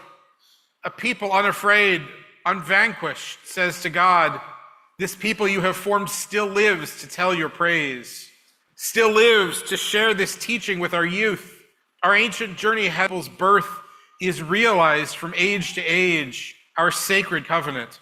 This people, few in number, ventured forth to carve a lonely path through the wilderness, with dreams of vines and fig trees, justice in the gates, the land at peace. And still we make our way across the desert. This people you have formed still lives to walk before you. Exiled once to Babylon, we learned the unity of God. A second time dispersed by Rome, we learned that humankind is one. Hear, O Israel, the call still sounds. Eternity is ever present in your midst, a heritage of sacred purpose in your heart. Your past tells a story for all peoples. Your future holds a promise still unfolding. At this hour, Israel stands as one in prayer. All Jews on earth unite through memory and hope. We look at one another, and we know who we are. We look to our Creator, and we know our strength. In pursuit of truth, this people lives, to serve the Most High for the sake of life. Behind us, pain and glory. Before us, holy work. Timeless words command us. Toward eternity we gaze. We continue now on page 329. It's my pleasure to welcome Rob Lieberthal to come forward to carry the Torah. We rise in body or spirit. Ki mitzion teitzei Torah, ki mitzion Torah Adonai mirushalayim, Baruch shenatan Torah Torah, Baruch shenatan Torah Torah, le'amo Yisrael b'kedushato.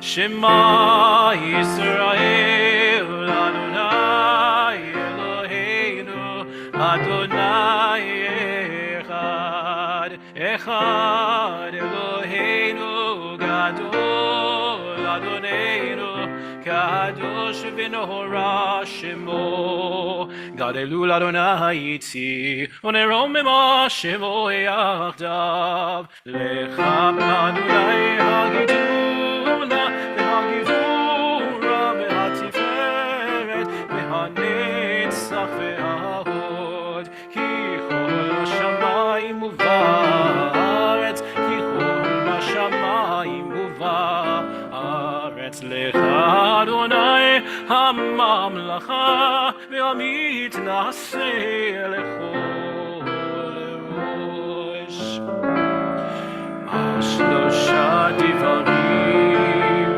Ashlosha divarim Ashlosha divarim Ha'olam omed Ashlosha divarim Ashlosha divarim Ha'olam omed Al haTorah ve'al ha'avodah ve'al gimilut chasadim Al haTorah ve'al ha'avodah ve'al gimilut חסדים, השלושה דברים, השלושה דברים, שלושה דברים העולם אומר, השלושה דברים, השלושה דברים, שלושה דברים העולם אומר.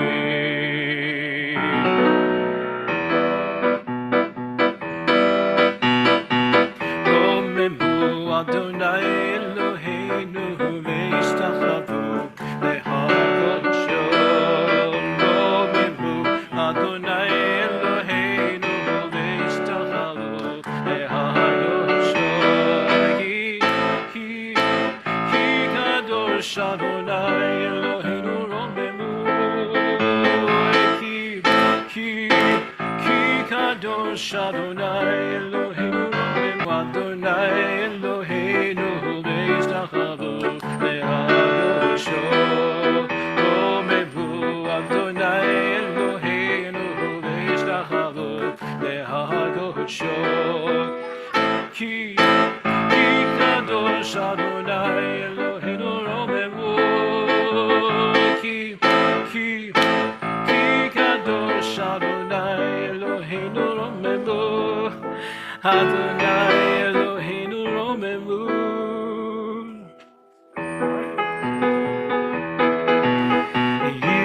ישראל ואורייתא וקודשא בריחנו.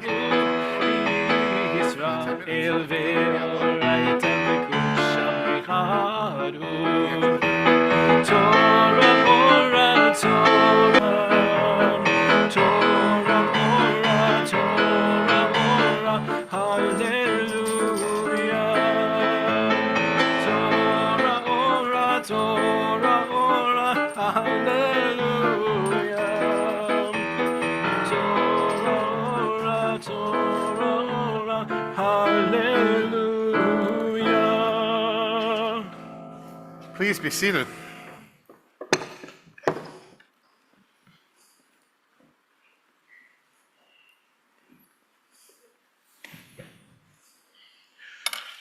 Our Torah reading this afternoon comes from Leviticus 19, and the sun just started shining right through at us.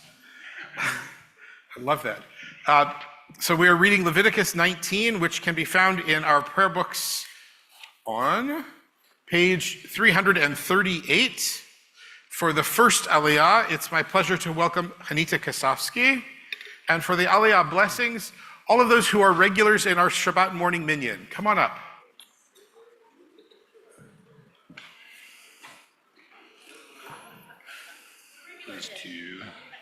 You can decide if your attendance makes you regular.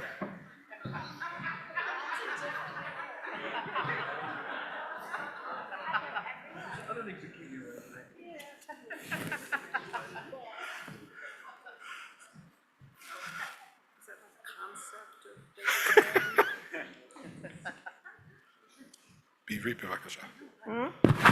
בעברית בבקשה. We ready?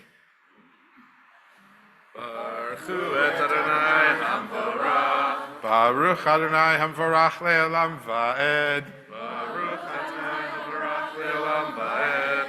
Baruch Adonai Eloheinu Melech Haolam, Asher bachar banu mikol ha'amim, v'natan lanu et Torato. Baruch Adonai Eloheinu Torah. Amen. וידבר אדוני אל משה לאמור, דבר אל כל עדת בני ישראל, ואמרת אליהם, קדושים תהיו, כי קדוש אנוכי, אני אדוני אלוהיכם. איש אמו ואביו תיראו, ואת שבתותיי תשמרו. אני אדוני אלוהיכם. אל תפנו אל האלילים, ואלוהי מסכה לא תעשו לכם. אני אדוני אלוהיכם. וכי תזבחו זבח שלמים לאדוני, לרצונכם תזבחוהו. ביום זבחו יאכל, וממחרת, והנותר עד היום השלישי באש ישרף.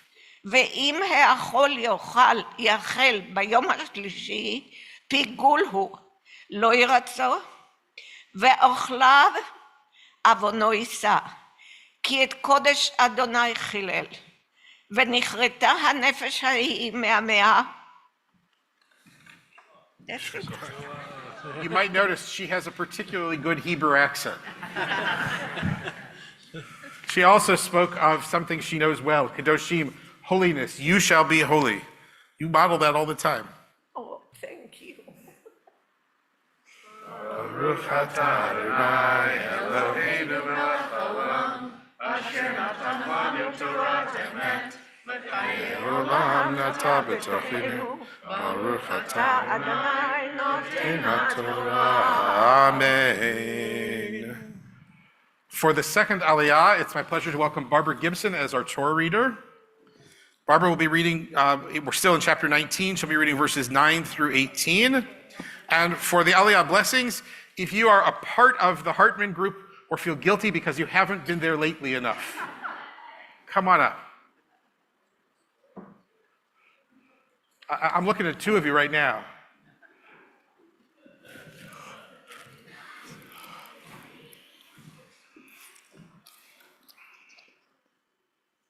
The Hartman group is our regular class where we try to wrestle through all of the challenges of Israel and Zionism, and each week we seem to come to a solution that nobody else seems to share.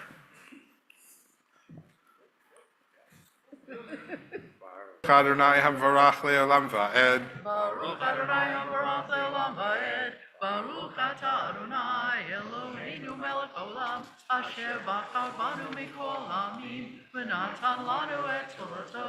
Baruch atah Adonai noten haTorah. Amen. Gotta get high.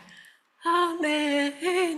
ובקוצרחם לקצתך ועצתך לקצור, ולקט קצרך לא תלקט, וחרמך לא תעורר, ופרד חרמך לא תלקט. לעני ולגר תעזוב אותם, אני אדוני אלוהיכם. לא תגנובו ולא תכחשו ולא תשקרו איש בעמיתו, ולא תשבו בשמי לשקר וחיללת את שם אלוהיך, אני אדוני. לא תעסוק את רעך ולא תגזול, לא תלין פעולת שכיר איתך עד בוקר. לא תקלל חרש ולפני עיוור, לא תיתן מכשול, ויראת מאלוהיך, אני אדוני.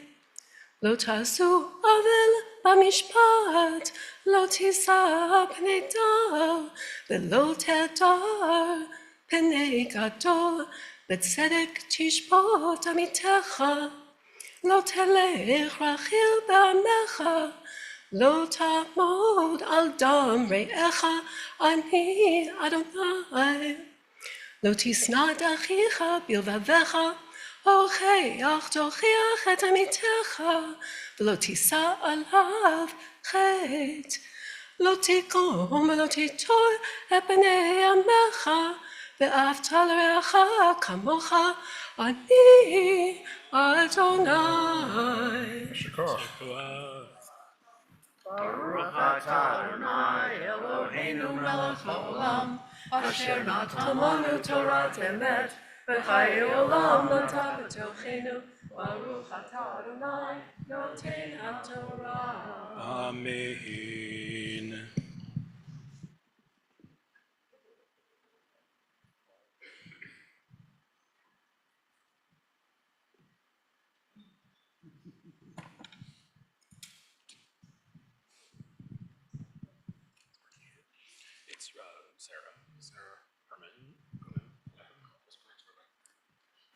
For the third Aliyah, it's my pleasure to welcome Rabbi Sarah Perman as our Torah reader. And for the Aliyah blessings, anybody who has ever acted in a Jonah skit or is going to be doing so today. If you have been part of a Jonah skit at any point in your life,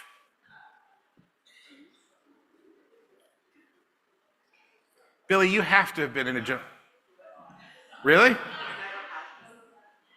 Really? Ooh, that's going to change next year. Okay. Simon says 2 steps closer. 1, 2. I'll bring it a third. You ready? 1, 2, 3. Baruch. Baruch atah Adonai, Eloheinu melech olam, asher bachar banu mikol ha'amim, v'natan lanu et Torato. Baruch atah Adonai, noten ha'Torah. Amen. Mipnei seva takum v'hadarta. I gotta start again, sorry. Amen.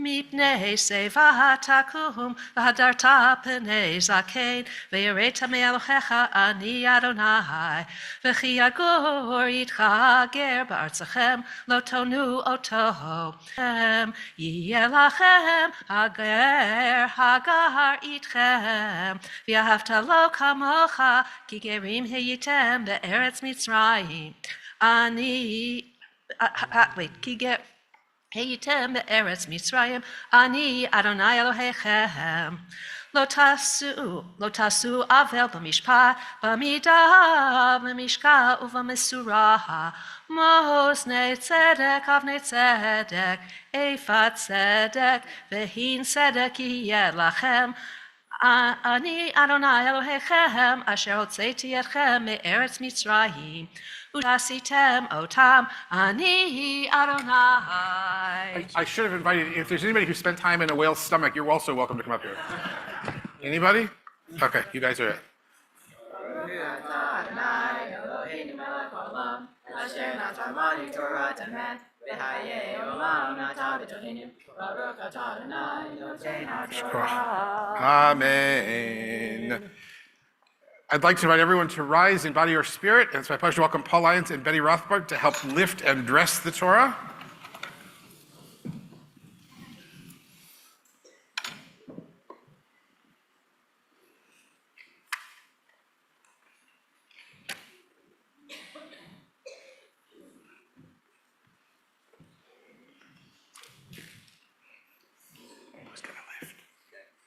You don't want to lift? So bring it halfway, and you're going to push down, and then use the leverage to push down. Bend your knees. You got it. V'zot ha'Torah asher sam Moshe lifnei bnei Yisrael al pi Adonai b'yad Moshe. Yalla la la la yalla la la la yalla la la la la yalla la la yalla la la yalla la la la la yalla la la la la la la yalla la la la yalla la la la yalla la la la la yalla la la yalla la la yalla la la la la yalla la la la la la la yalla la la la yalla la la la yalla la la la la yalla la la yalla la la yalla la la la la yalla la la la.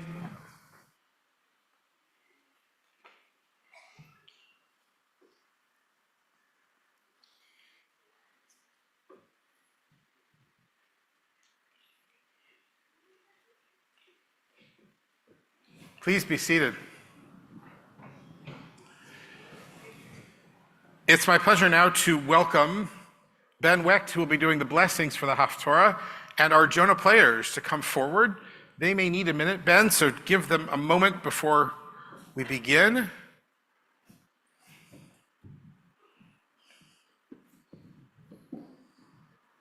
Good luck. Yeah.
Baruch atah Adonai Eloheinu melech haolam asher bachar b'nviim tovim v'ratza v'divrehem hane'emarim be'emet. Baruch atah Adonai habocher b'Torah u'Moshe avdo u'Yisrael amo u'v'nviei ha'emet v'tzedek.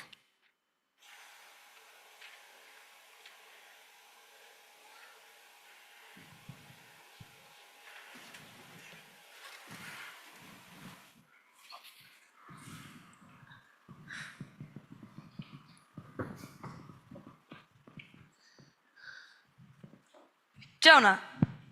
Bravo, bravo.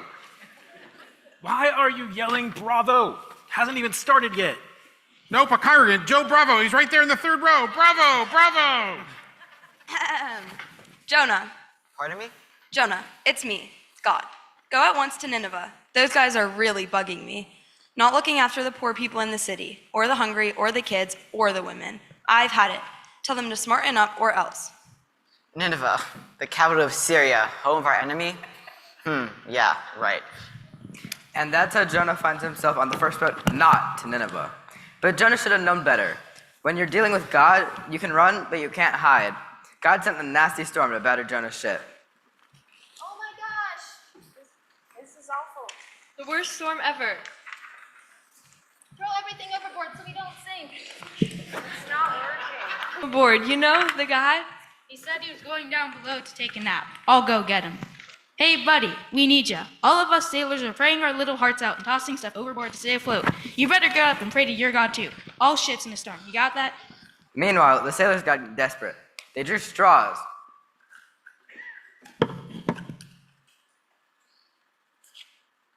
Yeah, not exactly a reliable method to see whose fault the storm was. The answer came up Jonah, so they asked him some very tough questions. All right, buddy, look here. What do you know about all this? Where do you come from? What's your country? Who are your people?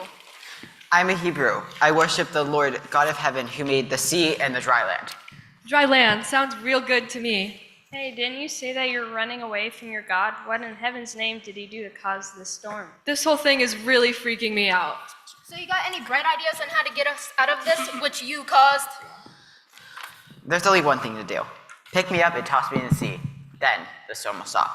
Oh, great. That's our only choice? No way. There's got to be some more stuff we can talk about.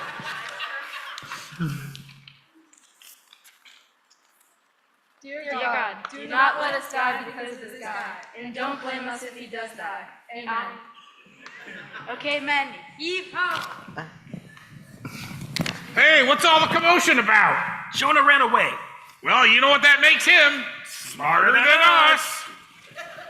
As was said, you can run, but you can't hide from God. As soon as Jonah hit the water, a large fish came up and swallowed him. Jonah stayed in the belly of the fish for 3 days and 3 nights, which was rather unpleasant. Jonah had time for a little prayer.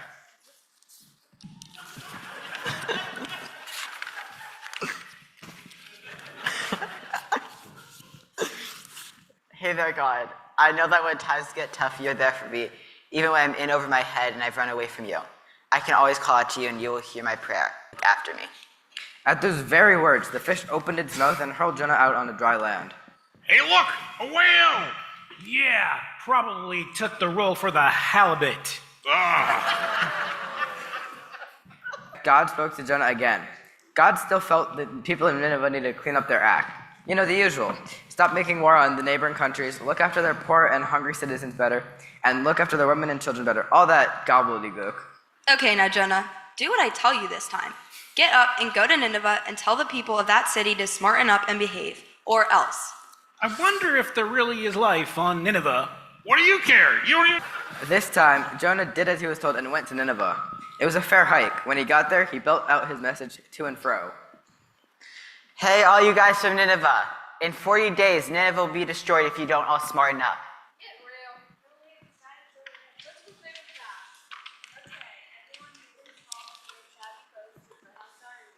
Yeah, we're really sorry. Right on. It's about time. Time for a decree. I decree that all humans and all animals in the kingdom will fast. That means we won't eat or drink anything for a little while. Furthermore, all humans and animals in the city will wear shabby clothes like mine to show they're sorry. And one more thing, all people and animals in the kingdom will pray to God and turn from their evil ways. Then God might change his mind and not destroy our city. You know, they aren't half bad. No, they're all bad. Truly, we're sorry. God did in fact have a change of heart and decided not to destroy the city. Jonah, however, was not exactly the happiest with this turn of events. Yeah, sure, right. Now that you've gone and done exactly what I knew you'd do, went and forgave them. That's why I never wanted to come here in the first place. I knew you'd be too forgiving and not go through with it. These guys will never be punished for all the bad things they've done. And if this is how you run the place, I don't want to be a part of it. What is your issue? Jonah headed off in a sulk to the city limits and watched the city to see what would happen. God continued to look after Jonah. God made a big plant grow up over him.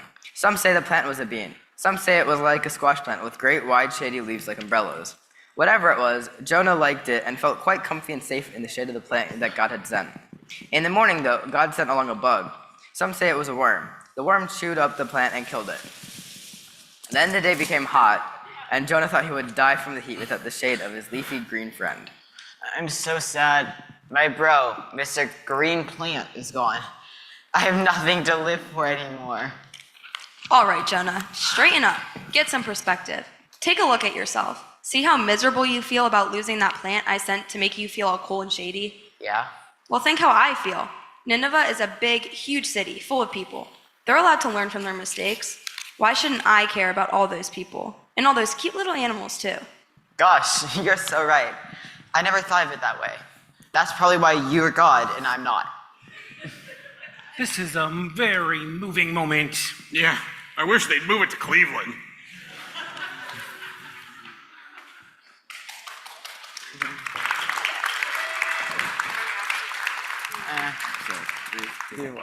Yeah, this is the perfect room.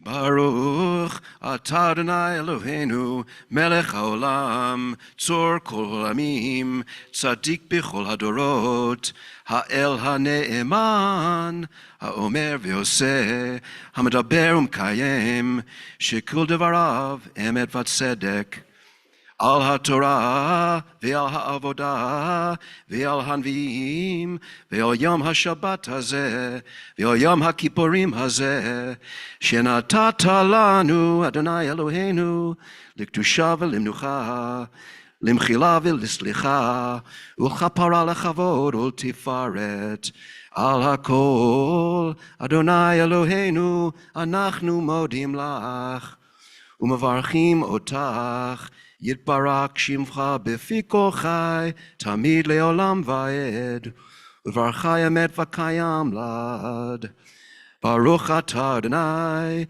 Melech Mochel V'Soleach Lavotenu La'avanot Lamo Beit Yisrael Uma'avir Ashmotenu B'chol Shana V'Shana Melech Al Kol Haaretz Mekadesh HaShabbat VaYisrael Vayom HaKippurim Amen.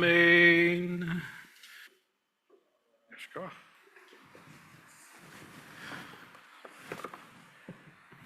One second.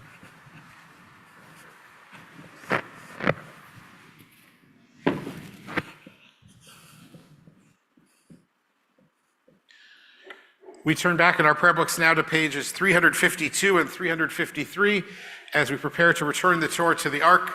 We invite everyone to rise in body or spirit. Yehallelu et Shem Adonai ki niskav shemo levado. Hodo al eretz v'shamayim vayarem keren le'amo tehidav livnei Yisrael am kerovo. Hallelujah.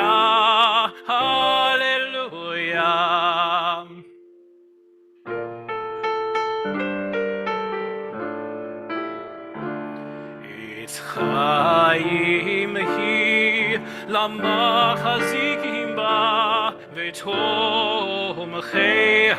מאושר דרכיה דרכי נועם וכל נתיבותיה שלום השיבנו אדוני אליך ונשובה חדש חדש ימינו חדש ימינו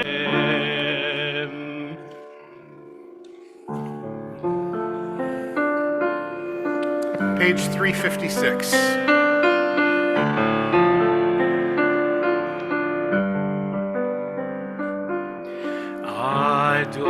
Adonai sifatzai tiftach u'fia yitzilatecha Adonai open up your praise Baruch atah Adonai Eloheinu ve'Elohei avoteinu ve'imotenu Elohei Avraham Elohei Yaakov Elohei Sarah Elohei Rivka Elohei Rachel ve'Elohei Leah Ha'el HaGadol HaGibor ve'Hanora El Elyon Gomer Chasadim Tovim ve'Konei Hakol ve'Zocher Chasdei Avot v'Imahot u'Mevi Geula livnei b'neihem lema'an Shemo be'ahava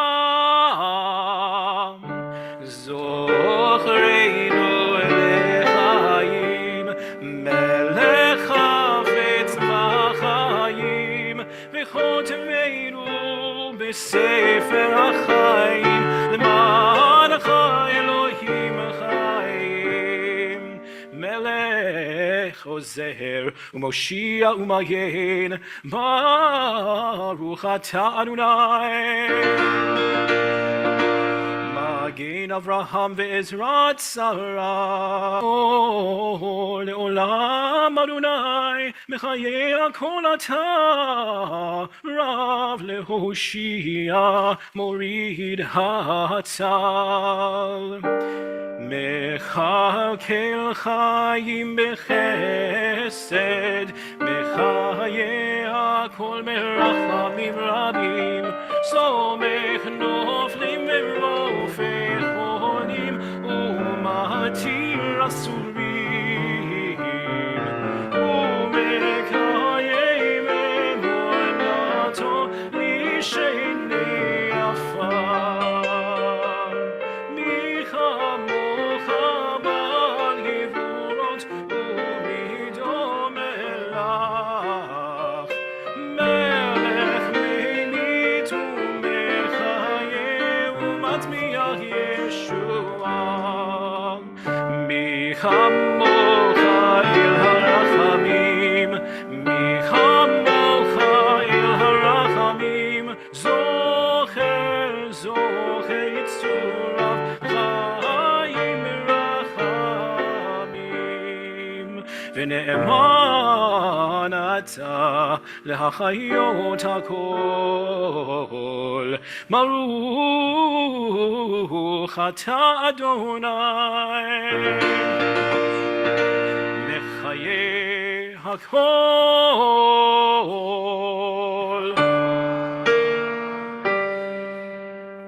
Page 368.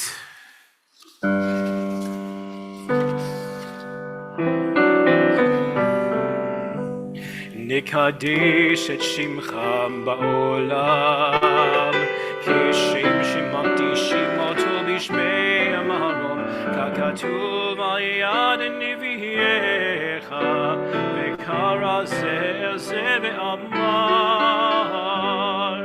קדוש קדוש קדוש אדוני צבאות מלוך כל העם Adir, Adirenu, Adonai, Adonai, Adoneinu, Va'adir Shimcha bechol haaretz, Baruch Kivod Adonai mimkomo, Echad hu Eloheinu, hu Avinu, hu Malkeinu, hu Moshiach, vehu yashmi'enu, berachamav le'enei kol chai. Yimloch Adonai le'olam, Elohai Sion, לדור ודור, הללויה. לדור ודור נגיד גודלך, ולנצח נצחים קדושתך נקדיש, ושבחך אלוהינו מפינו לא ימוש לעולם ועד, כי אל מלך גדול וקדוש אתה, ברוך אתה אדוני המלך הקדוש. Amen. We continue silently now through page 410. Please take your time, include your own personal private prayers, and be seated at your own pace.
לרצון אמרי פי והגיון ליבי לפנרי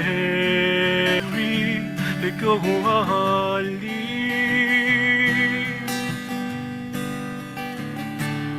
יהיו לרצון אמרי פי והגיון ליבי לפניך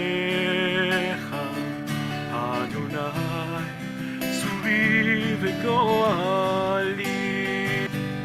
May the words of my mouth and the meditations of my heart be acceptable to you, Adonai.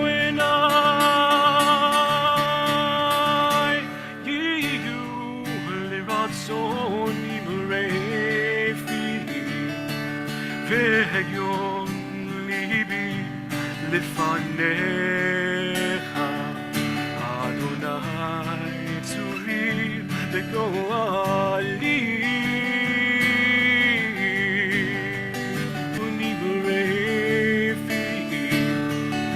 והגיון ליבי לפניך אדוני צורי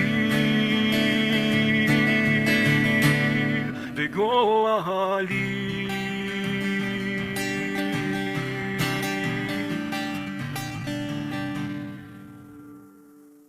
We turn ahead now to 413 as we begin round 3, 4, 5, I forget what round this is, of confession.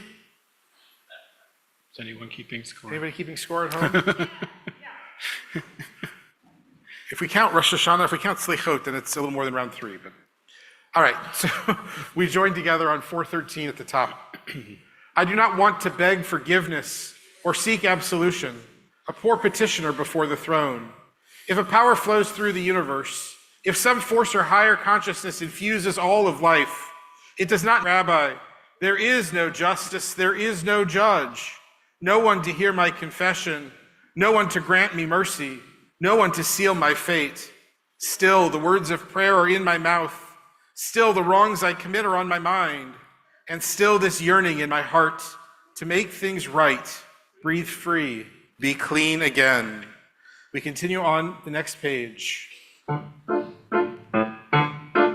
כי אנו עמך ואתה אלוהינו, אנו בניך ואתה אבינו, אנו עבדיך ואתה אדוננו, אנו קהלך, אנו נחלתך ואתה גורלנו, אנו צונך ואתה רוענו, אנו חרמך ואתה נוטרנו, אנו פעולתך ואתה יוצרנו, אנו רעייתך ואתה דודנו, אנו סגולתך ואתה קרובנו, אנו עמך ואתה מלכנו, אנו מאמירך ואתה מאמירנו. On 416, we continue together.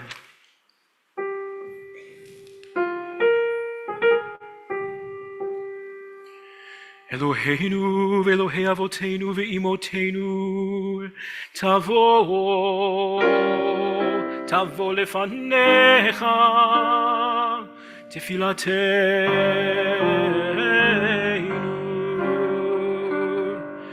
ואל תתעלם מתחינתנו,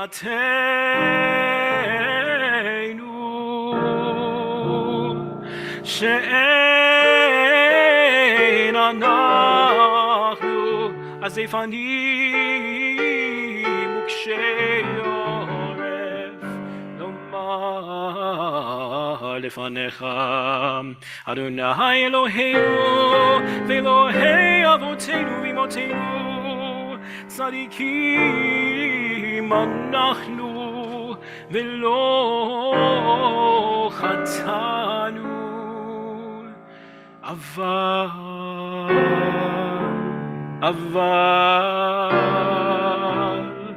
אנחנו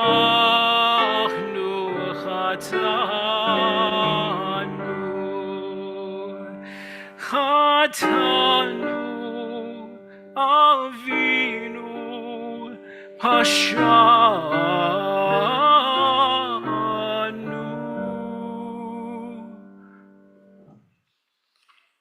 We rise in body or spirit for Ashamnu.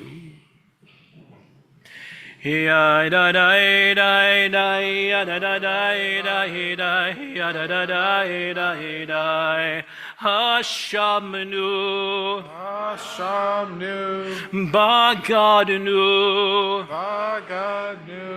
Gazalnu, Difbarnu Dofi, He'evinu, Vehirshanu, Zadnu, Chamasnu, Tafalnu Sheker, Yatznu Ram, Kizavnu, Latznu, Maradnu, Niatnu, Sararnu, Ahavinu, Pashanu, Sararnu, Kishinu Oref, Rashanu, Shichatnu, Tiavnu, Tainu, Titanu.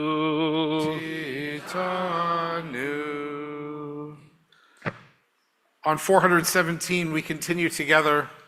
Our turning away from your mitzvot and laws of goodness is a hollow pursuit. You are just concerning all that happens in our lives. Your way is the way of truth, while ours leads to error. What can we say to you whose existence is beyond time and space? What words of ours can reach your realm, beyond the clouds, beyond heaven itself?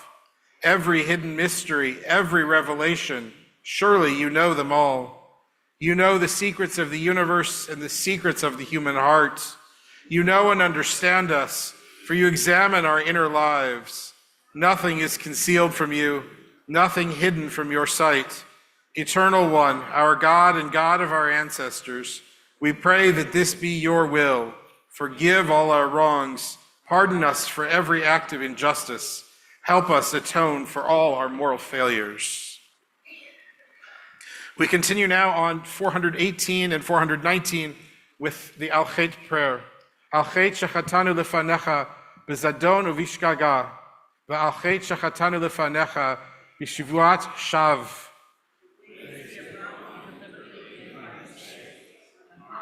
Cause in your world through insincere promises. Al-Chet shechatanu lefanecha b'flilut. V'al-Chet shechatanu lefanecha b'kalot rosh.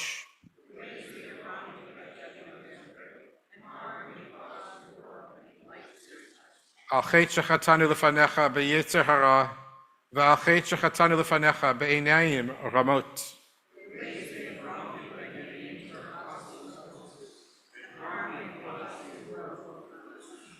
Al-Chet shechatanu lefanecha b'hirhur halev.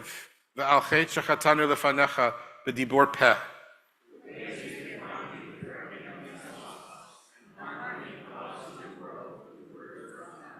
Al-Chet shechatanu lefanecha b'chachash v'chazav. V'al-Chet shechatanu lefanecha b'honaat re'ah. Al-Chet shechatanu lefanecha b'sinat chinam. V'al-Chet shechatanu lefanecha b'vidui peh.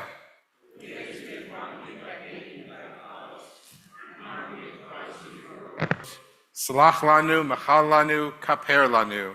For all these failures of judgment and will, God of forgiveness, forgive us, pardon us, lead us to atonement.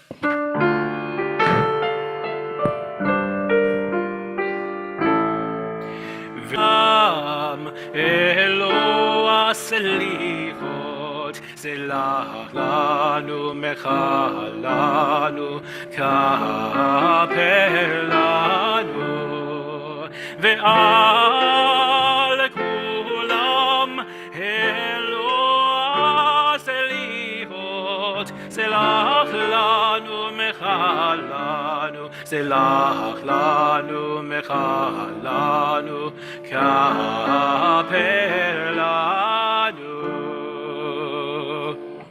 Achet shechatanu lefanecha begalui uvesater, va'achet shechatanu lefanecha bivli da'at.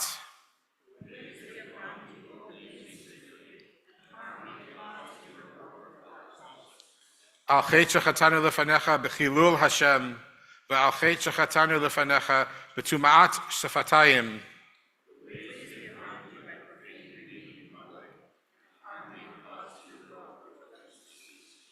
Achet shechatanu lefanecha birchilut, va'achet shechatanu lefanecha bilzilzul horim umorim.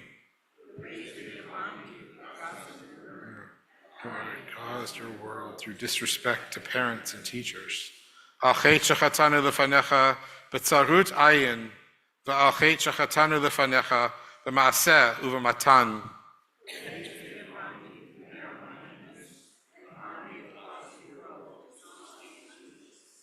Achet shechatanu lefanecha begilui arayot, va'achet shechatanu lefanecha b'ma'achal uv'mishteh. Harms we have caused you in the world through consumption of food and drink. Achet shechatanu lefanecha b'tzumat yad, va'achet shechatanu lefanecha b'ritzat raglayim lahara.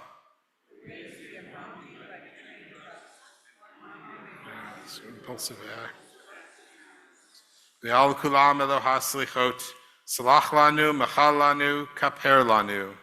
For all these failures of judgment and will, God of forgiveness, forgive us, pardon us, and lead us to atonement.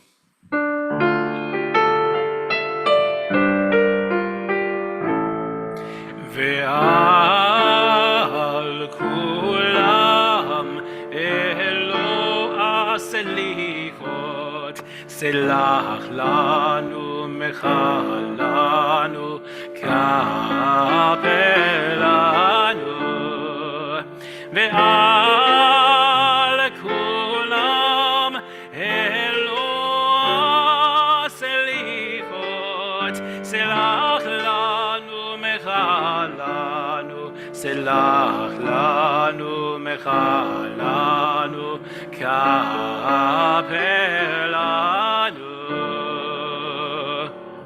We continue silently now on 422 and 23 and 24 and 25. You'll notice that the first two pages are more prayers about the mistakes we've made, but the last two pages cause us to turn.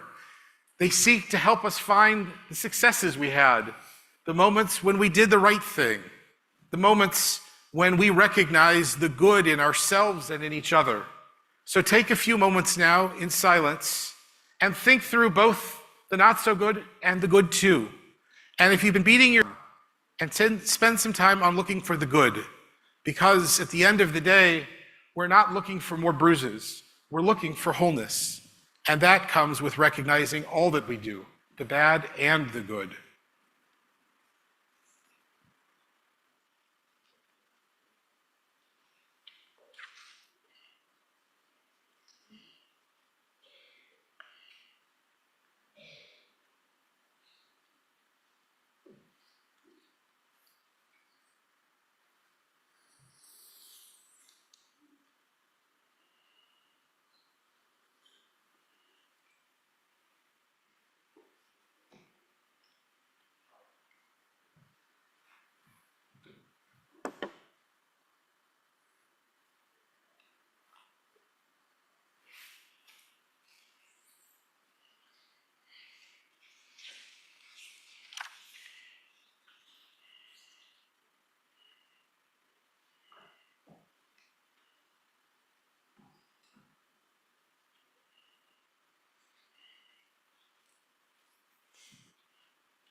just out of curiosity, when we read through the lists of the not so good stuff, raise your hand if you noticed something you did. I know I did.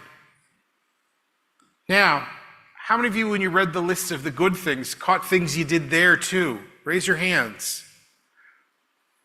Now, how many of you who have your hands up expected to find that here and now this afternoon? Where are the hands? There are a few. There are a few. Yom Kippur isn't about suffering. Yom Kippur isn't about beating ourselves up. Yom Kippur is about emerging more whole than we started. Yom Kippur is about emerging more connected, more committed, more directed to our better selves. And sometimes we need a little reminder of what our better selves can be. And so we're going to continue doing a few of these prayers that are going to remind us of the not so good things.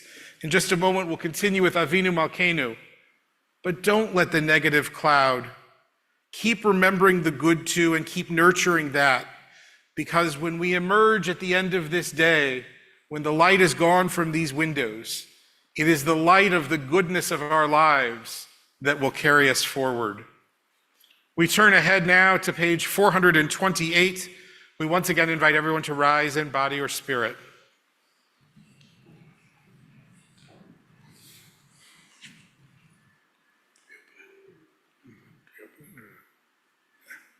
Avinu Malkeinu Chatanu Lefanecha. Avinu Malkeinu, almighty and merciful, we have strayed and sinned before you. Avinu Malkeinu Ein Lanu Melech Ela Ata. Avinu Malkeinu, you alone are our sovereign. Avinu Malkeinu Aseh Imanu Laman Shemecha. Avinu Malkeinu, act toward us as befits your name. Avinu Malkeinu Chadesh Aleinu Shana Tova Umetuka. Avinu Malkeinu, renew for us a year of goodness. Avinu Malkeinu, Zachor ki afar anachnu. Avinu Malkeinu, remember, we are but dust of the earth. Avinu Malkeinu, tehei hasha'a hazot, sha'a rachamim, ve'et ratzon milfanecha. Avinu Malkeinu, let this hour in your presence be a time of compassion and acceptance. Avinu Malkeinu, chamol aleinu, V'alol aleinu v'tapenu. Avinu Malkeinu, have compassion on us and on our families. Avinu Malkeinu, aseh laman tevuchim al Yehudecha. Avinu Malkeinu, act for the sake of those slain for their devotion to you. Avinu Malkeinu, aseh laman harugim al shem kadshecha. Avinu Malkeinu, act for the sake of those killed because they were Jews. Avinu Malkeinu, aseh lema'an be'eh ve'esh uvemayim al kiddush shemecha. Avinu Malkeinu, act for the sake of those who suffered fire and water to sanctify your name. Avinu Malkeinu, chonenu vanenu, ki ein banu ma'asim, aseh imanu tzedakah v'chesed v'hoshienu. Avinu Malkeinu, almighty and merciful, answer us with grace, for our deeds are wanting. Save us through acts of justice and love. Avinu Malkeinu, chonenu vanenu. Avinu Malkeinu, chonenu vanenu, ki ein banu ma'asim, aseh imanu. Tzedaka v'chesed, aseh imanu tzedaka v'chesed v'hoshienu. Avinu Malkeinu, chonenu v'anenu. Avinu Malkeinu, chonenu v'anenu, ki ein banu ma'asim.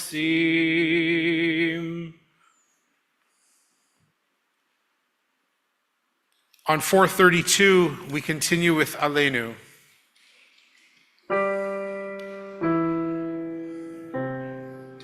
Aleinu el Shabbat. לאדון הכל, לתת גדולה, ליוצא בראשית, שלא עשנו כגויי הארצות, שלא שמנו כמשפחות האדמה, שלא שם חלקנו כהם, וגורלנו ככל המונם. ואנחנו קוראים ומשתחווים ומודים לפני מלך מלכי המלכים הקדוש ברוך הוא.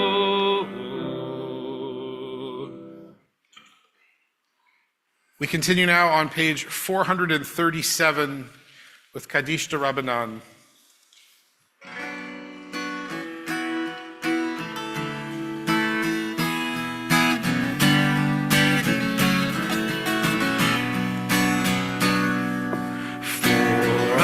Teachers and the students and the students of the students, we ask for peace and loving kindness, and let us say Amen.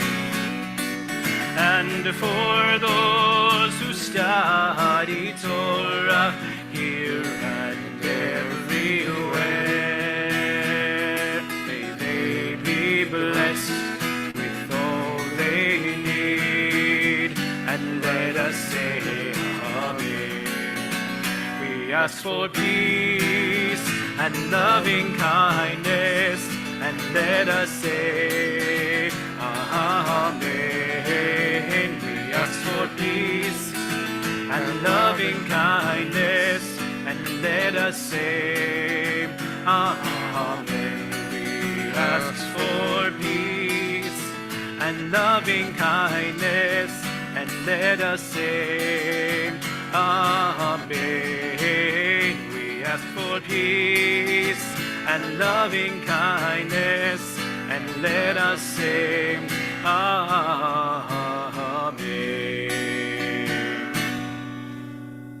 Please be seated. At this point in our service, traditionally, we turn to the Avodah service, which recalls the act of the high priest going into the Holy of Holies. Being the high priest was a great honor. There was only one. The problem was you never repeated after the one time. So Mazel Tov, you've become the high priest, but we're sorry, you've become the high priest.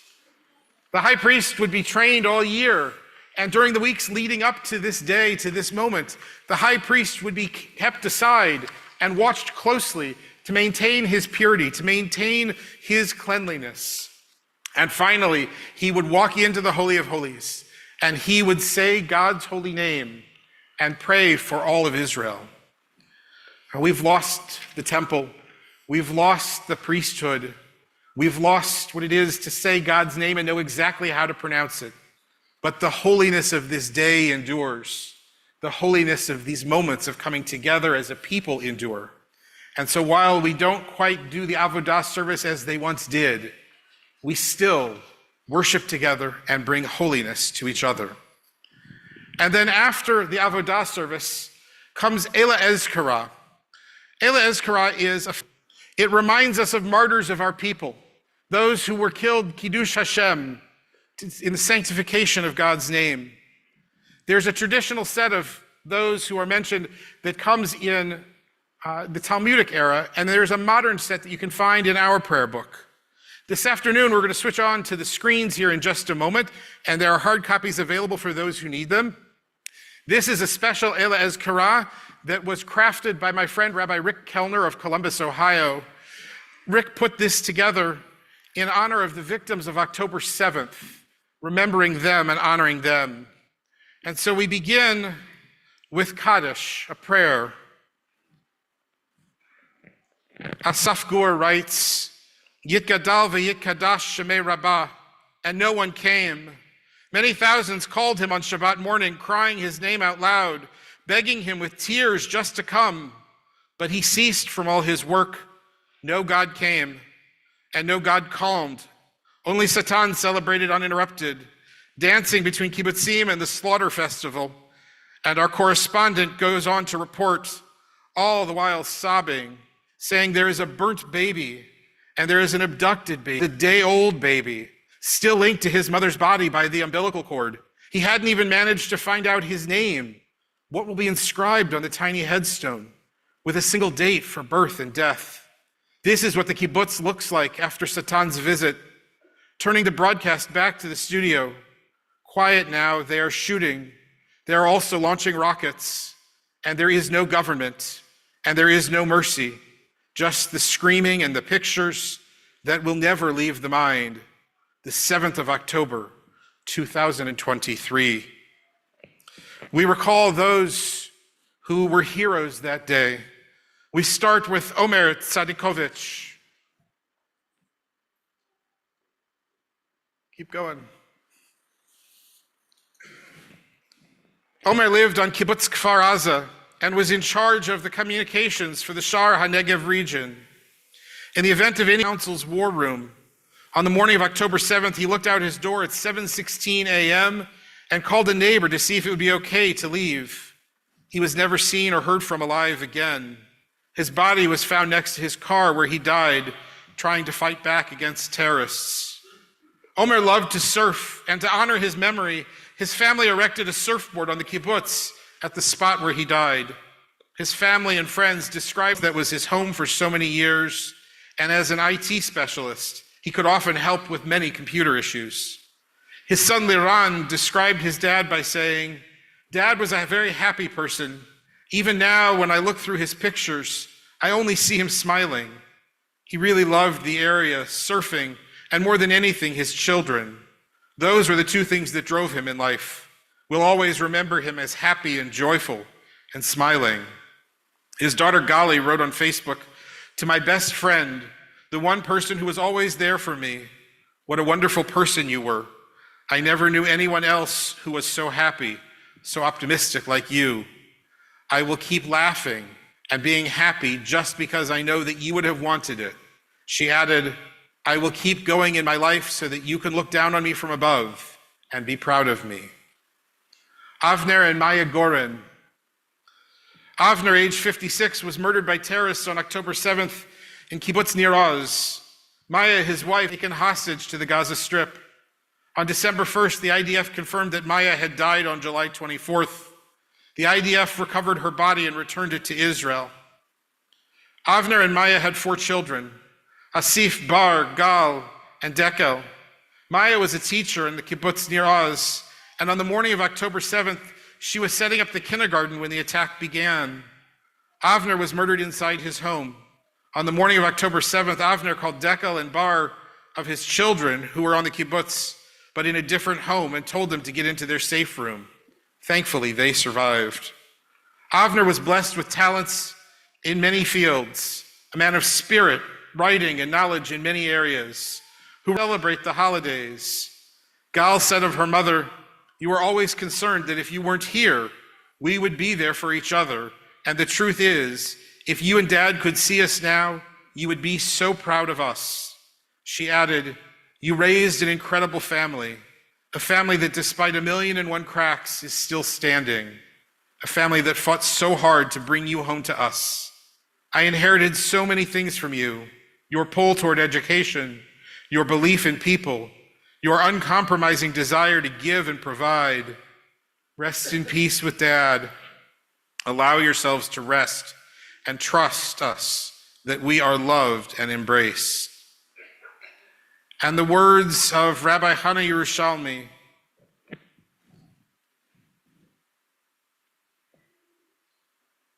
Actually, before that, the words of Psalm 118, out of the depths, Min HaMetzar.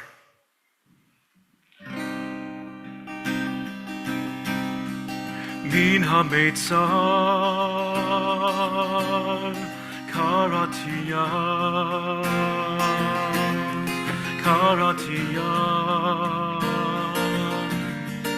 מן המיצר, מן המיצר, קראתי ים, קראתי ים,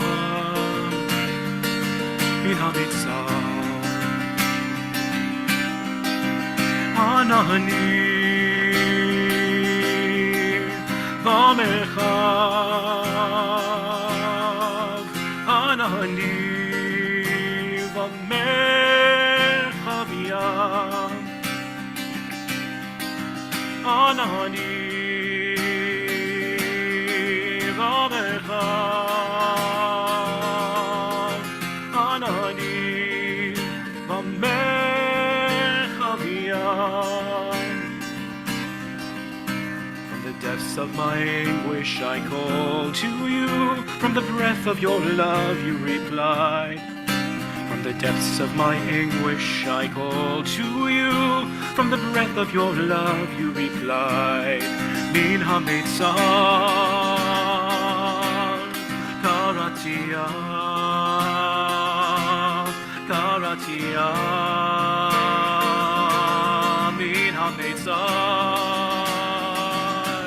min ha-mitzar, karati ям, karati ям, min ha-mitzar. Now the words of Rabbi Hannah Yerushalmi, who has become a poet extraordinaire during these past grueling months. When you go to Re'im, to that sacred ground, notice the trees, silent witnesses to the horrors, dazed and rooted. Their best limbs could not lift up the fallen. Their sturdy trunks could not shield the vulnerable.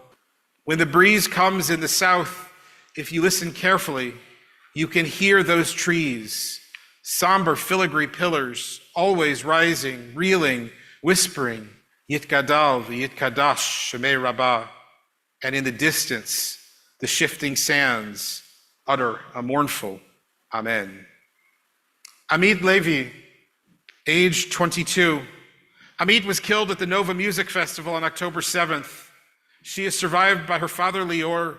Her twin sister Ani also attended the festival with her sister and was shot 3 times, but somehow managed to survive after surgery. She and her sister had saved up money to travel to South America and had bought tickets for December 17th.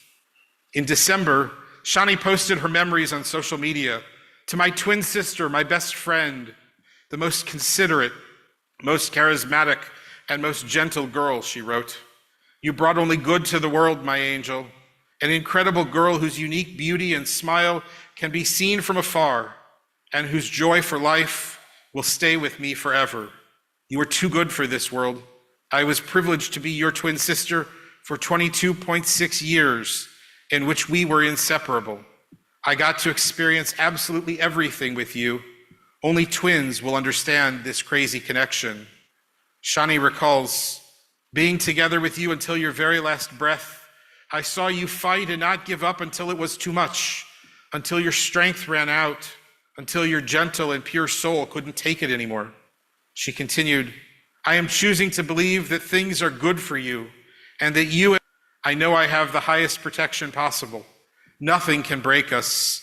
Amiti, you and I know that better than anyone. A whole life I experienced with you, she continued, and a whole life is beginning without you. You've left a hole in my heart in the shape of you. You'll accompany me always, in every step and in every breath. Everything you didn't get to do, my love, best in the world. And the words of Be'eri by Abi Blechman Sofer. Soon winter will be here. Weeping clouds will water the earth, making red carpets grow. The anemone will flower first, yet no one will come to admire its beauty. The buttercup will bloom next, and there will be no festival. The poppy will flower last in silence, had already been picked in the fall. We continue with the melody Lu Yehi.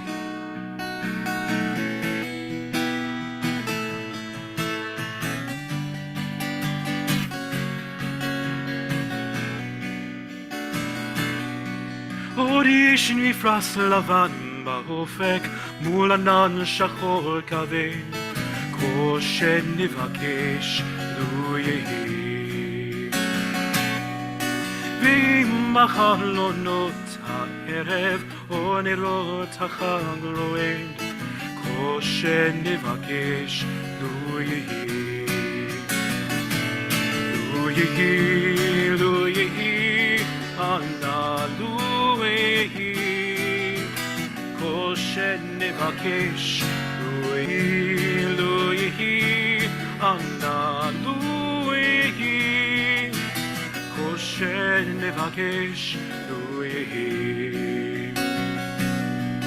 To break the dark, a star appears, to shine a light from high above. This is all we ask, may it be. And from that star we'll gather strength to build our world with peace and love.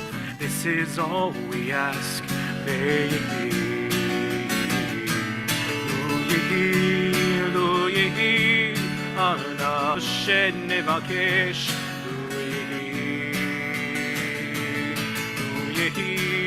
Lo yehi, ana lo yehi, kol shenevakesh lo yehi.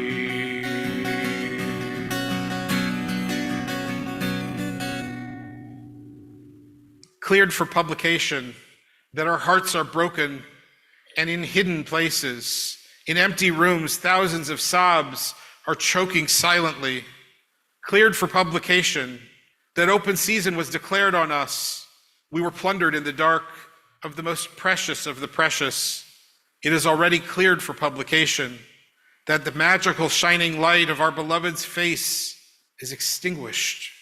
However, beneath the same soil, a stubborn plant is sprouting, sending roots without end, tightly grasped with love.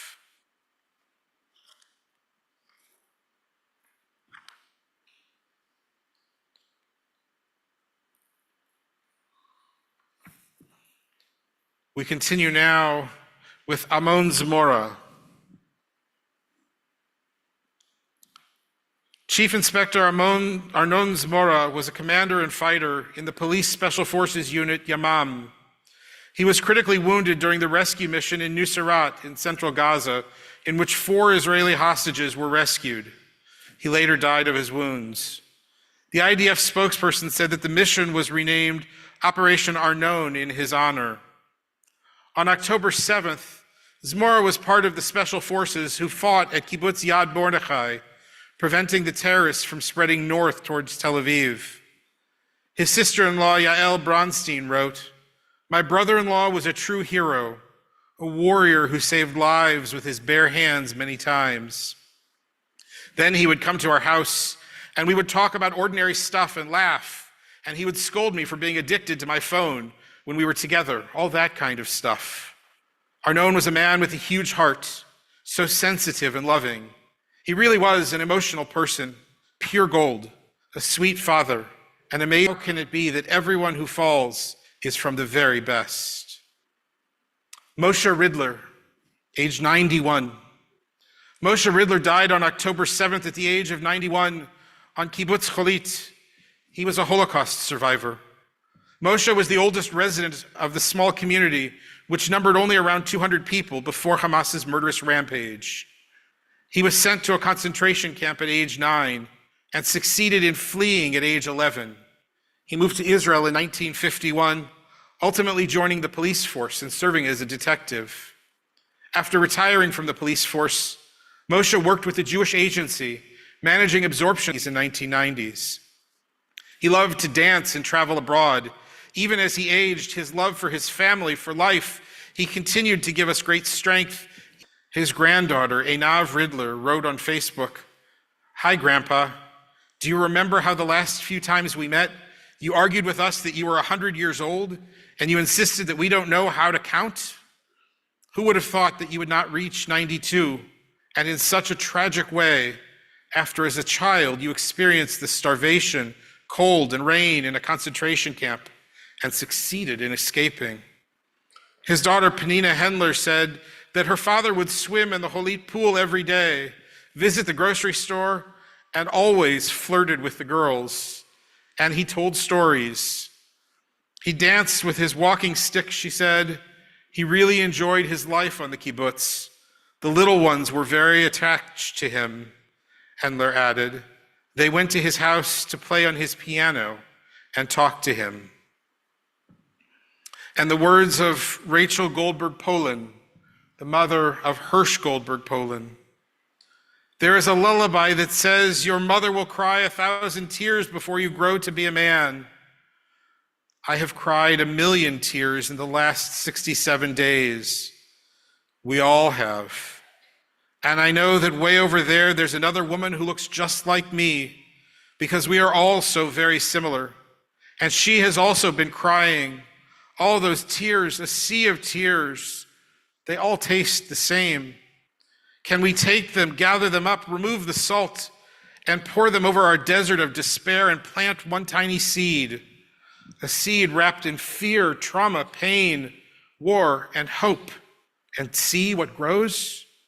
Could it be that this woman so very like me, that she and I could be sitting together in 50 years laughing without teeth because we have drunk so much sweet tea together, and now we are so very old and our faces are creased like worn out brown paper bags, and our sons have their own grandchildren, and our sons have long lives, one of them without an arm, but who needs 2 arms anyway?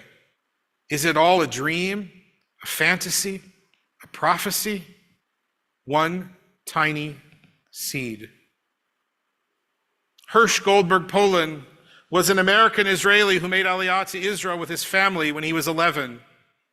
We got to know his parents, John Polin and Rachel Goldberg Polin, as they advocated daily for his release.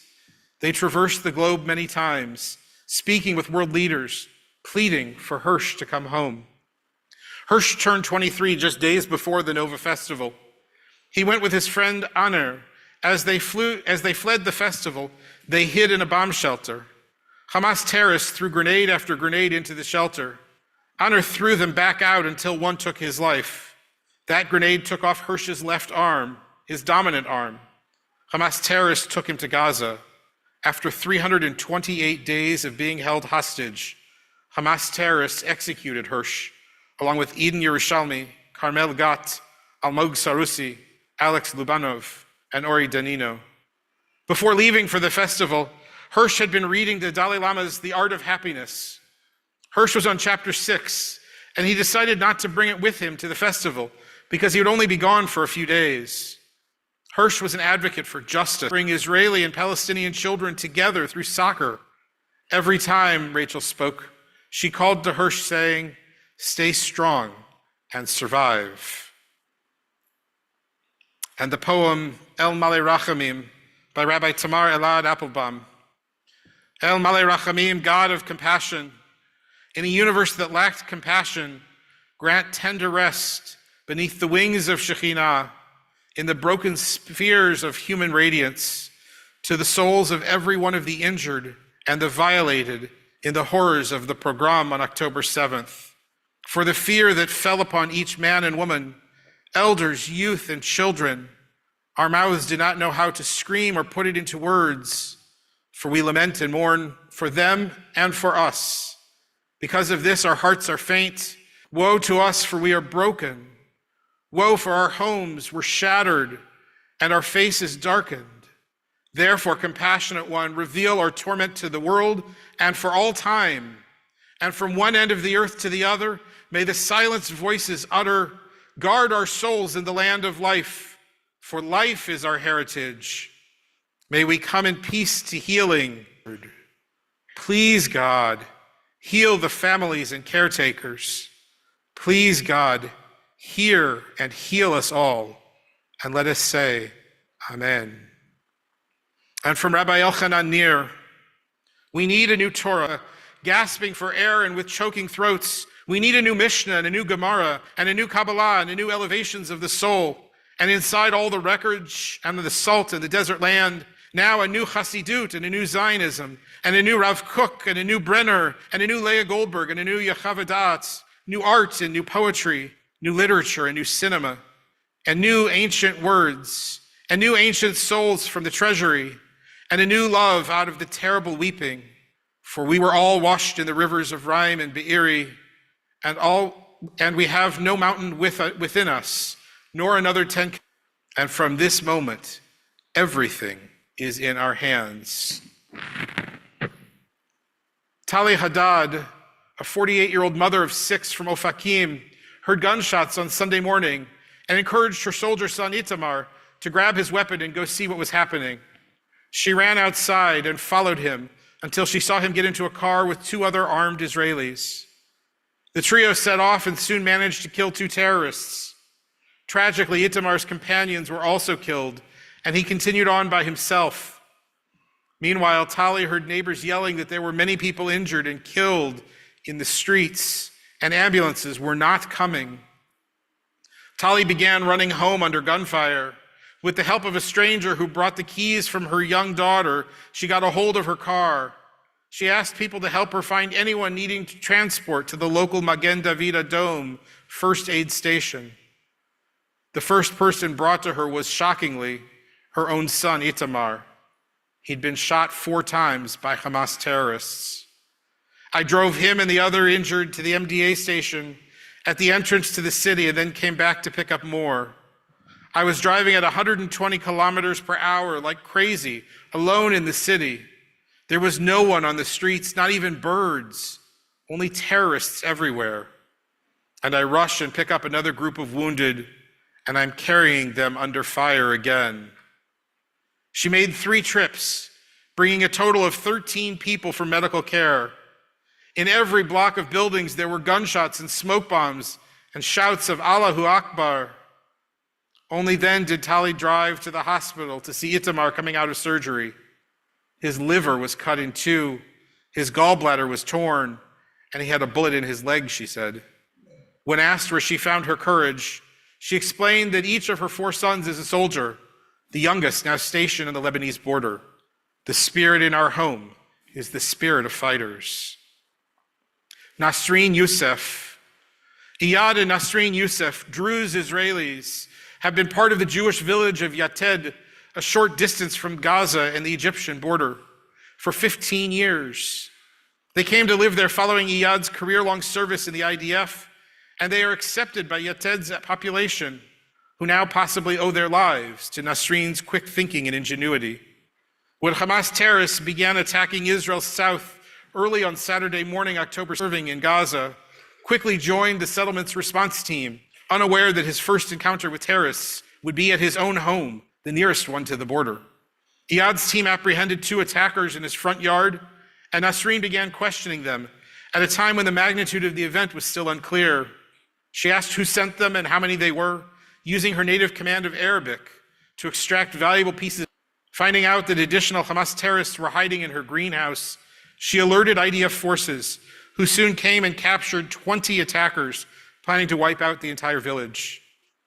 When one attacker's phone rang, Nasreen, pretending to aid Hamas in hiding their terrorist unit in her home, she was able to gain intel about their plans and movements, their numbers, to know how much food and water they would need, supposedly, eventually offering the commander a deal. I told him, I'll get you money, food, an IDF uniform, and I can get you out, but you have to tell your superior what I'm telling you. Consequently, this allowed IDF forces to get to the area immediately and take down an additional unit of 15 highly trained members of Hamas's Nukhba force. Nasreen said, I believe if I did not go out to interrogate those terrorists, half or all of our community, many of us, would have been killed. And the poet by Rochelle Moshkovitz, A Coat of Many Colors. My son returned from battle, his duffel bursting with things that I had not packed for him. Socks donated by Jews in Argentina, a quilted blanket smelling like someone else's home, a blue towel from a family in the Moshav, Tzitzit from Jerusalem, a fleece jacket gifted by a high-tech company, a scarf knitted by an elderly lady, undershirts purchased by online shoppers, a sheet that was given to him by a friend, gloves brought by teenage girls, a jacket from the closet of someone who came and requested to give. I spread out all of the garments and weave together a new coat of many colors. See, Yosef, your brothers were there for you. A prayer for the hostages by Rabbis Ofer and Rachel Sabbath Beit Halachmi. Our God, the one who raised Joseph up from the pit, be a refuge for the oppressed, a refuge in times of trouble. Send complete rescue and full redemption to all of those held captive by the enemy. Strengthen their spirit and bring them our prayers that they be protected from all harm. Implant understanding in the heart of the enemy, that they may return the captives in wholeness of body and spirit. Grant wisdom to the Israel Defense Forces, that they may secure freedom for the captives without loss of life. Grant strength of spirit and courage of heart to all the sons and daughters of Abraham, Sarah, and Hagar, to release bonds of captivity and allow us to live in freedom. They shall call upon me, and I will answer them. I will be with them in distress. I will rescue them and honor them. And again, the words of Rabbi Hana Yerushalmi, Hamakom will comfort you, and if not, don't worry. The land will also comfort you, and the city, and the neighborhood, and the street, and the shore, and the sun on my face. Hamakom will comfort you among the rest of the mourners of Zion and Jerusalem. Yes, forever. And also this place, this wondrous land, will comfort you. We pray that the sorrow, the destruction that our people have endured this last year will come to an end soon and speedily and completely.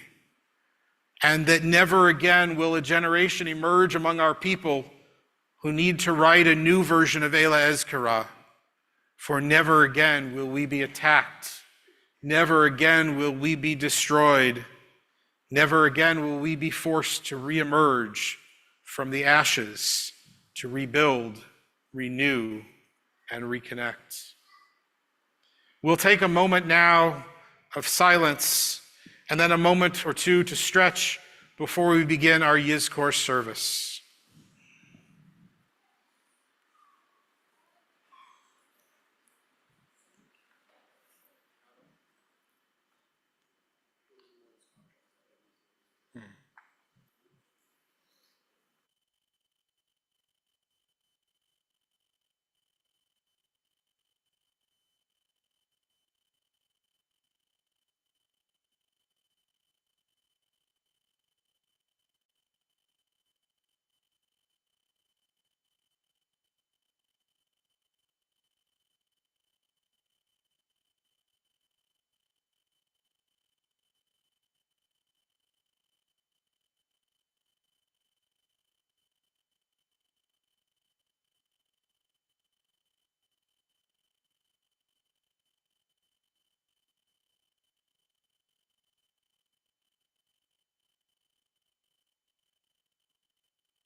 Friends, there are plenty of seats up closer in front. I promise the foundation is just as solid up here. So feel free to scoot up a little bit.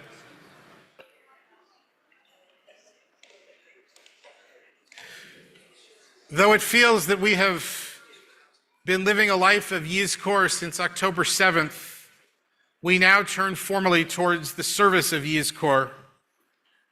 We begin as the choir leads 140.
We turn ahead now to 544, where we hear the words of the 16th Psalm. Shiviti Adonai lenegdi tamid, keep me, God, close to you always.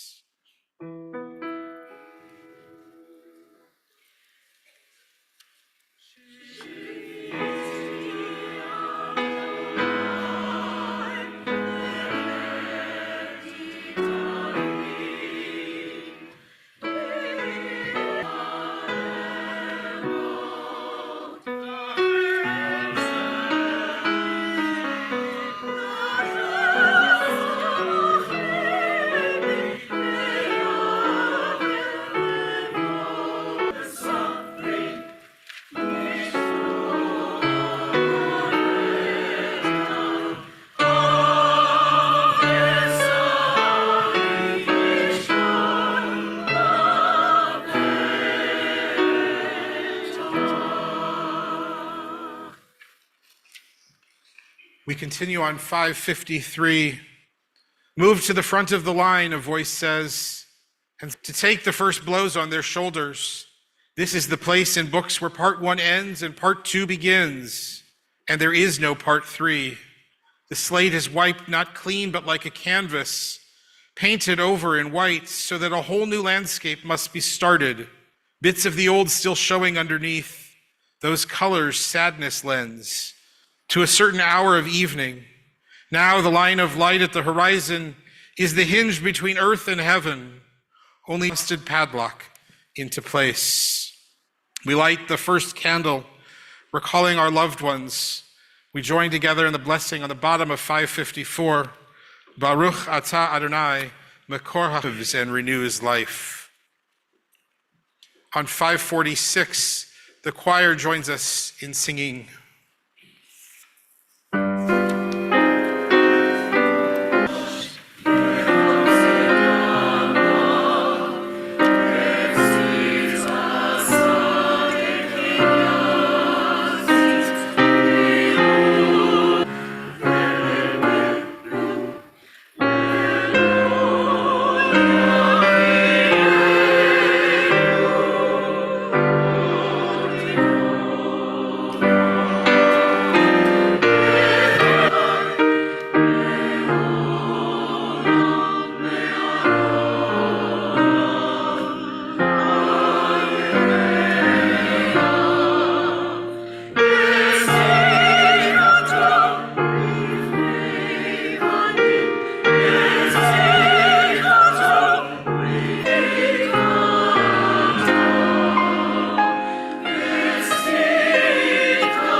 we turn ahead now to 556.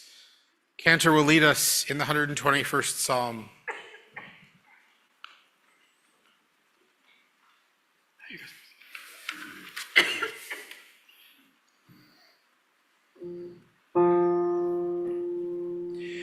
אשא עיניי אל ההרים, מאין יבוא עזרי, מעם אדוני, עושה שמיים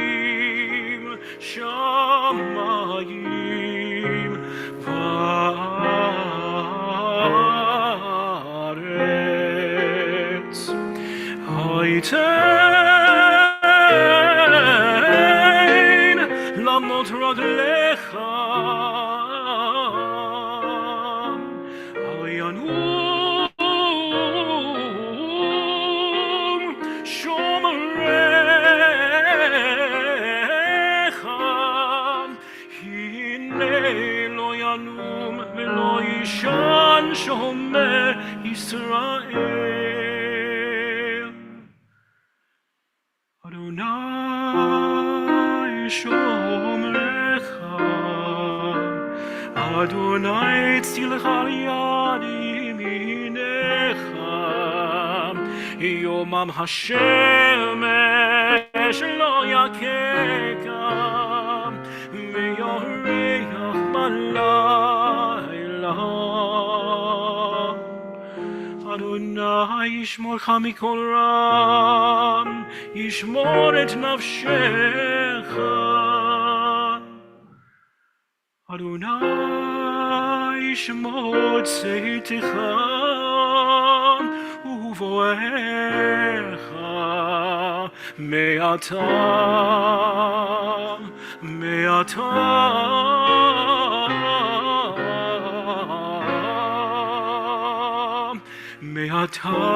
ועד עולם.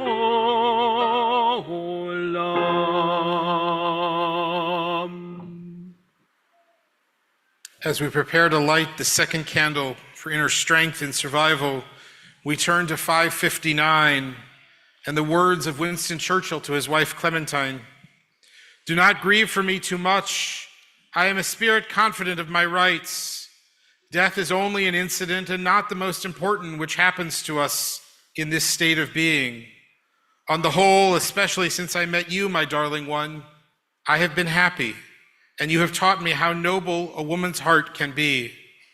If there is anywhere else, I shall be on the lookout for you. Meanwhile, look forward, feel free, rejoice in life, cherish the children, guard my memory. God bless you. Baruch atah Adonai, Mekor HaChaim. Blessed are you, Holy One, who gives and renews life.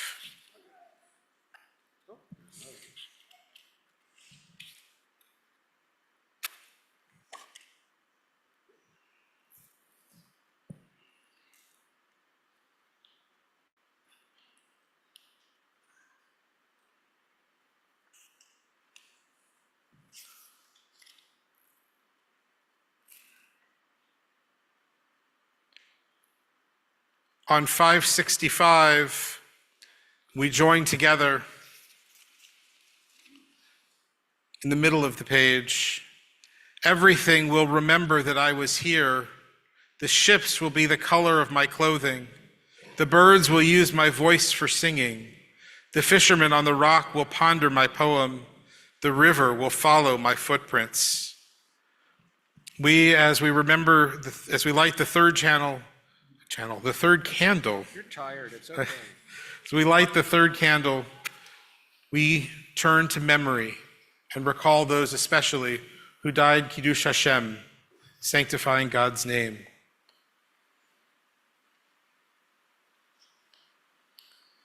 We turn now to 567 as we join together in Yesh Kochavim, there are stars up above, the words of Chana Senesh.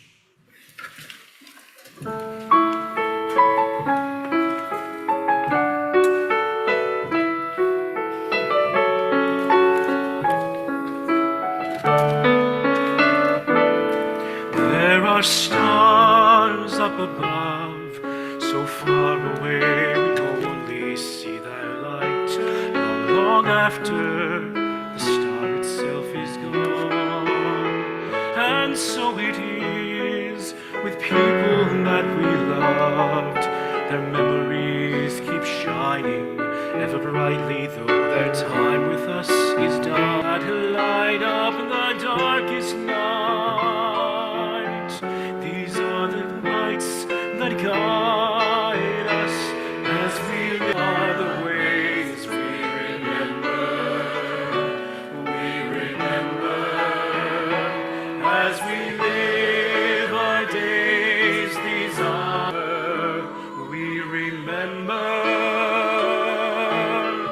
Yesh kochavim she'oram magi ha'arza, rak ka'asher heim atzmam avdu ve'inam. Yesh anashim asher heim atzmam einam or betochenu.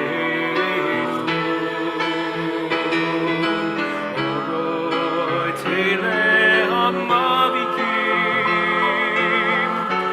becheshkat halayim heim shemarim la'adam et haderech, et haderech. Heim shemarim et haderech. As we live our days, these are the ways we remember. As we live our days, these are the ways we remember. We remember. We remember. We remember.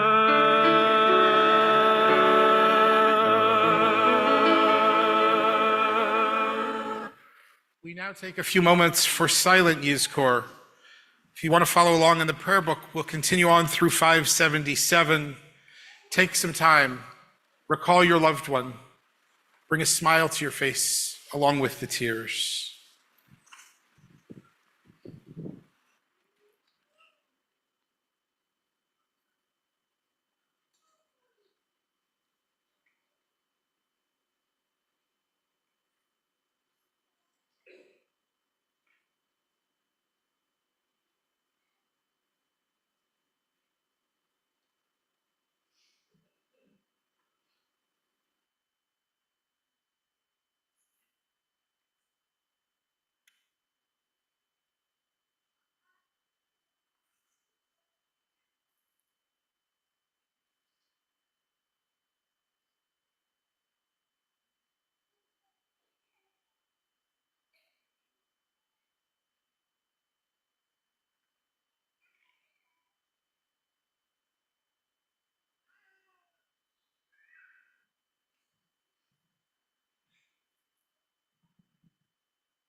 We light now the fourth candle. Baruch atah Adonai, Makor HaChayim. Blessed are you, Holy One, who gives and renews life.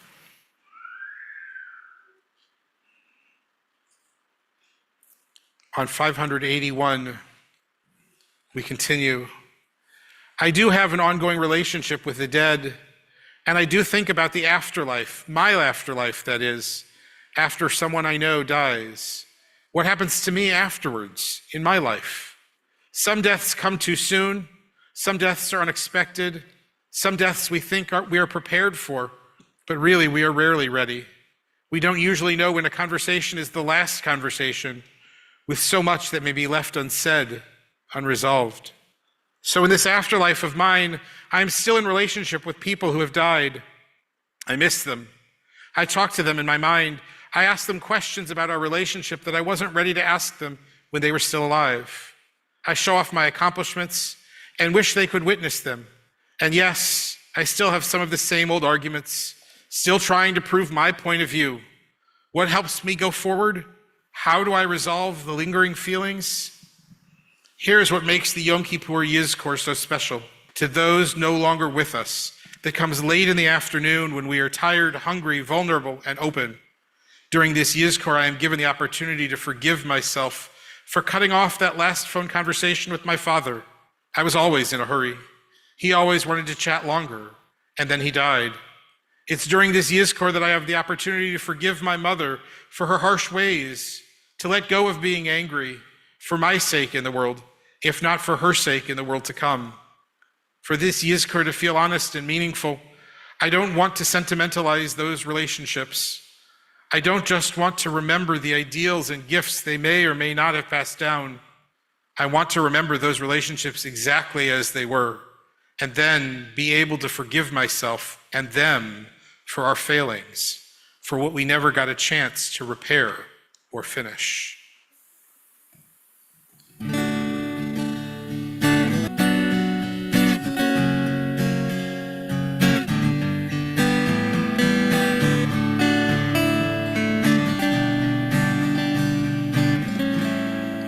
בידו אף כי תישן והירם, והמרוכי יביאתי, אדוני לי ולא ירם. בידו אף כי תישן והירם, והמרוכי יביאתי, אדוני לי ולא ירם. My soul entrusted to your care, both when I sleep and when I rise. Rest in you, I have no fear, for God is mine. Beyado afkid roki, Beit ishan ve'ahirav, heviati, Adonai li velo yiram.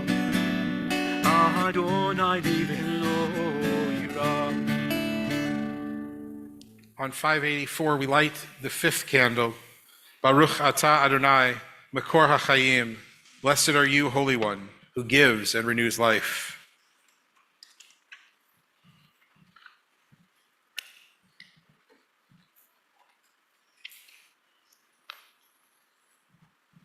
On 589, we continue.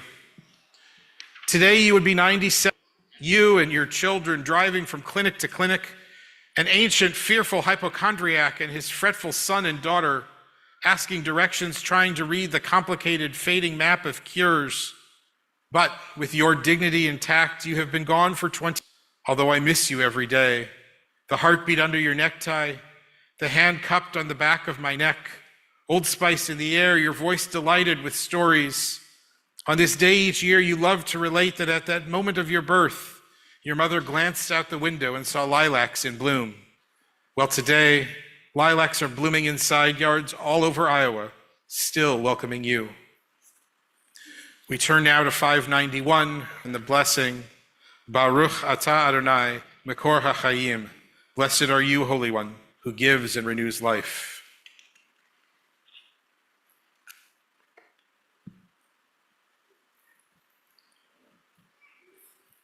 We continue with the 23rd Psalm on 593.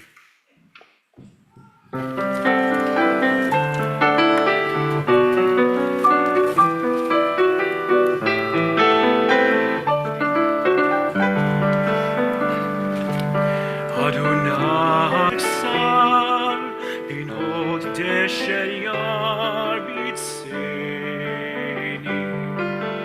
al mei menuch aleini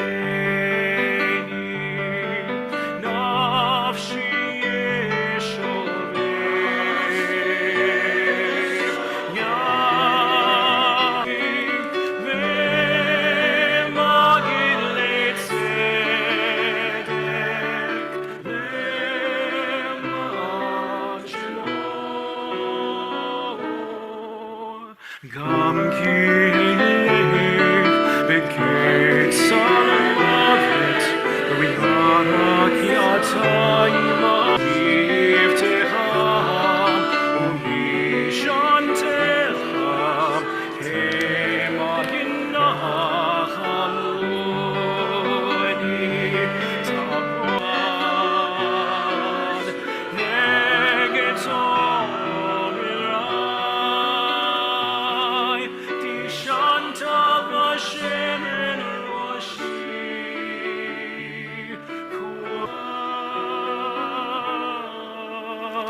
ach tov v'chesed yirdefu'i oy ginei chayai v'shavti b'beitai le'orech yamim.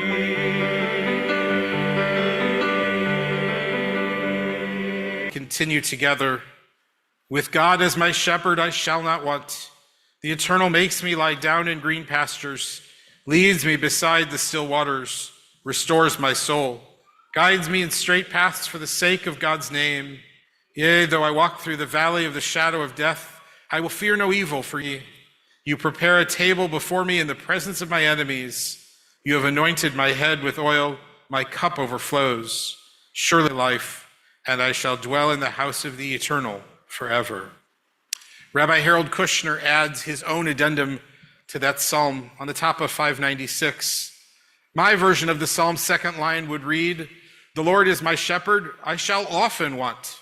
I shall yearn, I shall long, I shall aspire. I shall continue to miss the people and the abilities that are taken from my life as loved ones die and skills diminish. I shall probe the empty spaces in my life like a tongue probing a missing tooth if I don't get what I yearn for, because I know how blessed I am by what I have." And we light the candle, next candle, the seventh and final candle, and join together in the blessed Atah Adonai, Makor HaChayim. Blessed are you, Holy One, who gives and renews life. We recall those who have been taken from us this year as a congregation and a community. We think of Herbert Edelman, Paul Alter, Patricia Anucci, Rosa Barnett Averbeck, Adeline Baroff, Jack Aaron Brenner, William Chilio, Maurice Herbert Cohen, Jerry Cohn, Colleen Davidson, Brian Edelstone, Richard Kinky Friedman, Steve Fuchs, Marilee Glick, Shirley Goldstein, Marcia Gottfried, Gupp, Jonah Hart, Linda Jacobs, Stanton Jonas, Marlene Josowitz, Joel Kaufman, Janice Kiley, Doris Kennedy, Norm Kind, Jay Klein, Beatrice Kornman, Shirley Kress, Macy Levine, Alan Levinson, Robert Levitt, Roman Lazarovich, Harriet Mayer, Estelle Mann, Marlene Marcus, Ann McDonald, Michael Millay, Peter Neft, Judy O'Connor, Irene Rosalind Palnick, Andrew Price, Audrey Ellen Rubin, Rabbi Bert Schumann, Florence Sherman, Daniel A. Silberman, Michelle Sorensen, Jules Spokane, Reza Sucharchuk, Barbara Tripp, Ann Jean Waldman, Louis Waldman, Cyril H. Wecht, Elaine Weisberg, Princess S. Williams, Ed Williamson. We El Malei Rachamim, the traditional memorial prayer, and following that, Kaddish Yatom. El Malei Rachamim, Shohem, Hamsei, Menucha Nechona, Tachat Kanfei HaShechina,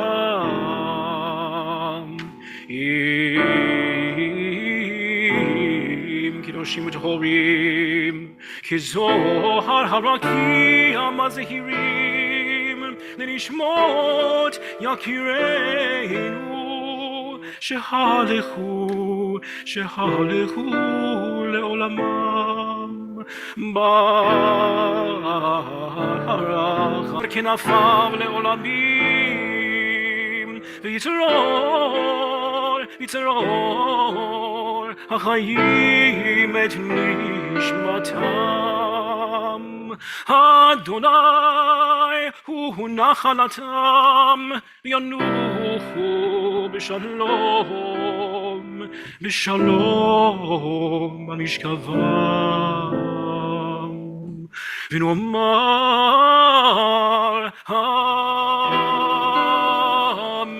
Amen. And this year in particular, we turn to the words of 599, praying for all of those who have been killed on October 7th. May God remember the souls of those slain for their devotion to you, all who in every generation killed because they were Jews, the ones who suffered fire and the ones who suffered water to sanctify your name. May God remember those in our own time killed in acts of hate, acts of terror against the Jewish people, against the Jewish state, and against human diminished by their deaths. May their memories be turned to good, their legacies a sanctification of your name. Let us honor their memory by word, by deed, by acts of hope and kindness, against bigotry and bias, as we cling to their memory. So may God embrace their souls and give them everlasting peace. And together we say, Amen. And we conclude with the words of Kaddish found on page 606. Yitgadal v'yitkadash shemei Rabbah, be'alma b'chayechon uv'yomechon uv'chayei d'chol Beit Yisrael, ba'agala v'izman kariv v'imru Amen. Yehi shmei Rabbah v'barach le'olam v'lamei almaya, yitbarach v'yishtabach v'yitba'ar v'yitromam v'yitnaseh, v'yitadar v'yitaleh v'yitalal shmei d'kudusha b'richu, le'ela u'le'ela mikol birchata v'shirata, Tush b'chata v'nechemata, da miran be'alma v'imru Amen. Yehi shlama rabba min shemaya, v'chayim aleinu, v'seh shalom b'imromav, hu ya'aseh shalom, aleinu v'al kol Yisrael, v'al kol yoshvei tevel, v'imru Amen. V'seh shalom b'imromav, shalom. Aleinu ve'al kol Yisrael ve'yimeru Amen. We turn now to page 613. We have rounded the corner and we're heading for home soon, soon, soon. On 613, the cantor and choir lead us. Petach lanu shar beit neilat shayom.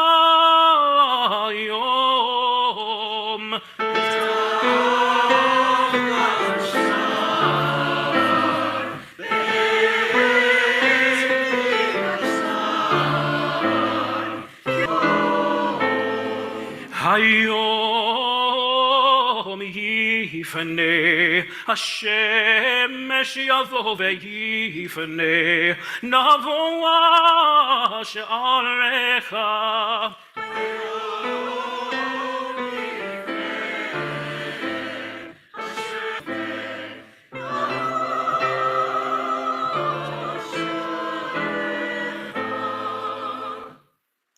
Please be seated. If you look out at the windows, the long day is over and the gates are closing. Slowly day fades into dusk. Soon the earth will darken, our bodies weak and weary, our inner strength undiminished. This day has been a gift, uncluttered time, free from hurry and routine, appointment affections, our dreams and yearnings for the life we want to live, a time to leave the clamor of the world and attend to the voice within. Long ago, the temple gates were locked at dusk. So too at this hour, the gates of Yom Kippur begin to close. Have we done all that needed to be done? Said everything that needed to be said? The gates of God's compassion never close, but so in the silence of the soul. Now, before the holy day comes to an end, release the unshed tears, the deepest prayers locked in our hearts. We continue on 614. El Nohra Lila, El Nohra Lila, Hamselanu Mechila, Bisha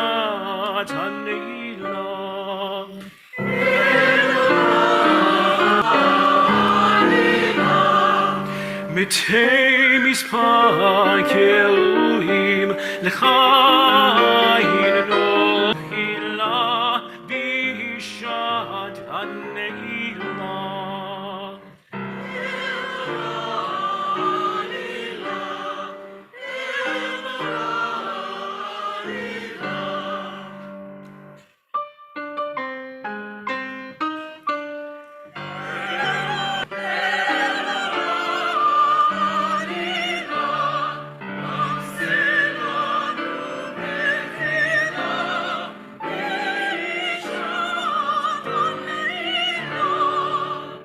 אל נורא עלילה.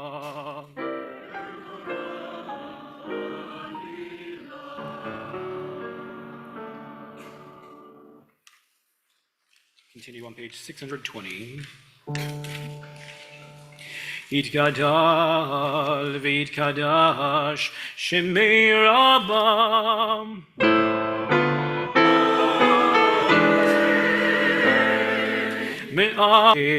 וימליך מלכותה בחייכון וביומכון ובחיי דכל בית ישראל.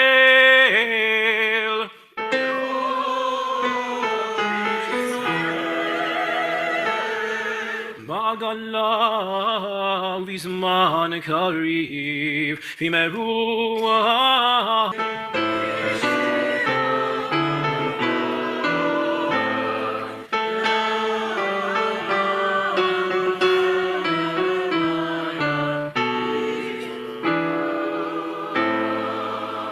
יתברך וישתבח ויתפאר ויתרומם ויתנשא.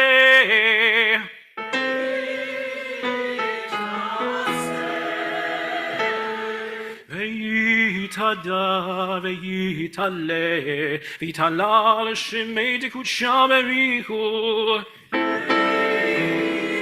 ולעילה מן כל ברכתה ושירתה.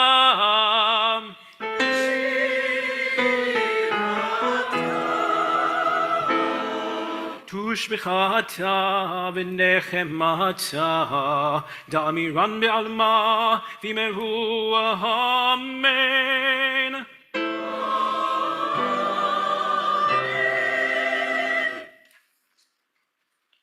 In just a moment, we will continue on 621.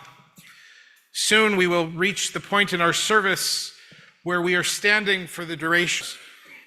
Just because we are standing does not mean you need to stand. So if you need to sit, please, please, please enjoy that seating and be seated. 21. Just a moment, a shaft of sunlight in the fog, a shift of mind and heart, a breath of peace. Just a moment, that's all I ask, to feel you there. These words we speak at the end of this long day, one last chance to stand before you, exhausted as I am. I still have hope. Just a moment. Let me pray. We rise now in body or spirit as we turn to page 622.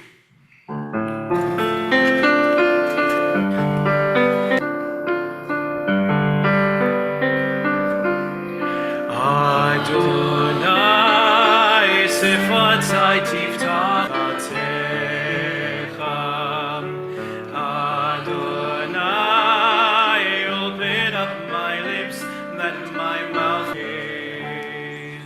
Baruch atah Adonai Eloheinu ve'Elohei avoteinu ve'imotzeinu Elohei Avraham Elohei Yitzchak ve'Elohei Yaakov Elohei Sarah Elohei Rachel ve'Elohei Leah Ha'el Hagadol Hagibor ve'Hanora El Elyon גומל חסדים טובים וקונה הכל וזוכרות ומביא גאולה לבני בניהם למען שמו מאהבה.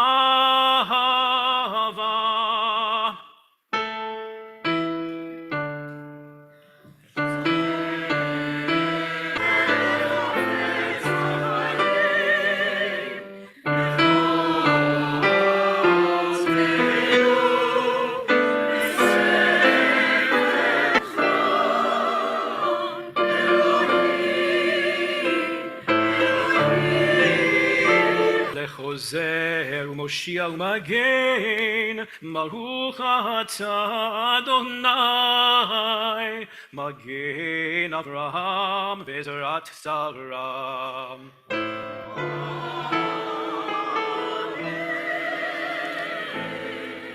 אתה גיבור לעולם אדוניו להושיע. מכלכל חיים מחסד, מחיי העומק נופלים מרופא חולים ומתיר אסורים, אמונתו לשני עפר, מחת וביתו מלך, מלך מנית ומחיה ומצמיח ישועה. מי כמוך אל הרחמים, מי כמוך אל הרחמים, זוכר יצוריו לחיים רחמים, ונאמן אתה להחיות הכל, אתה אדוני מחיי הכל.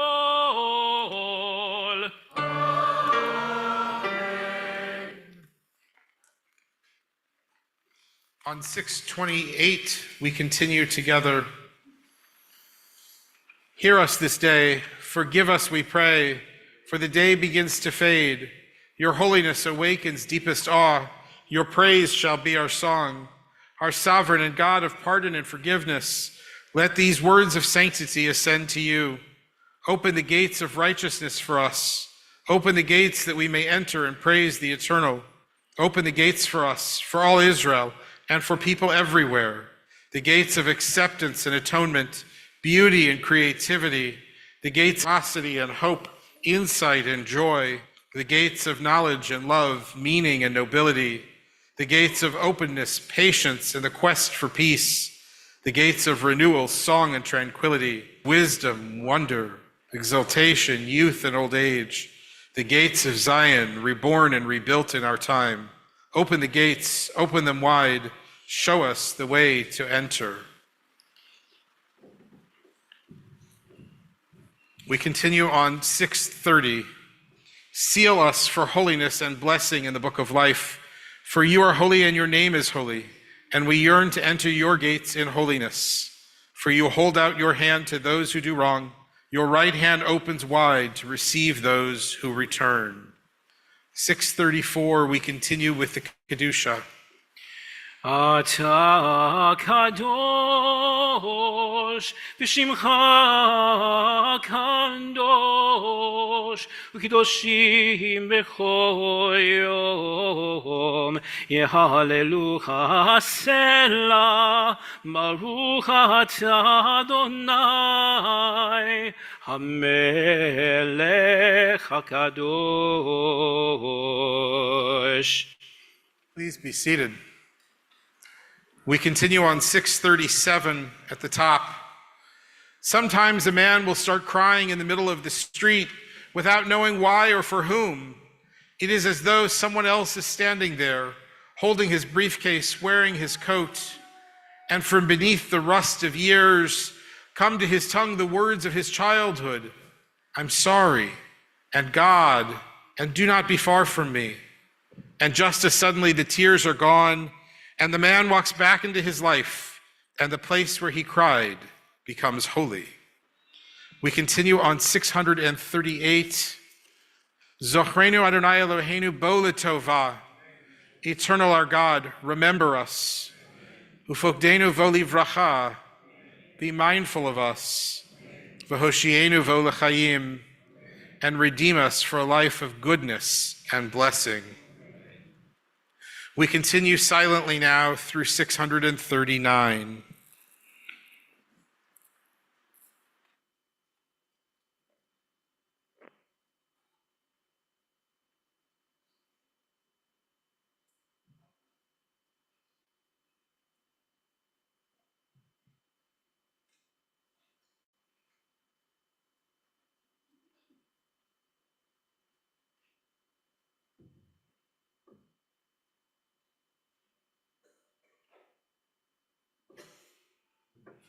On 640, we continue. Open a gate for us when the gates are being closed, for the day is about to fade. The day shall end, the sun shall set. Let us enter your gates. Holy One, we pray, please be patient. Please pardon and forgive. Please show compassion.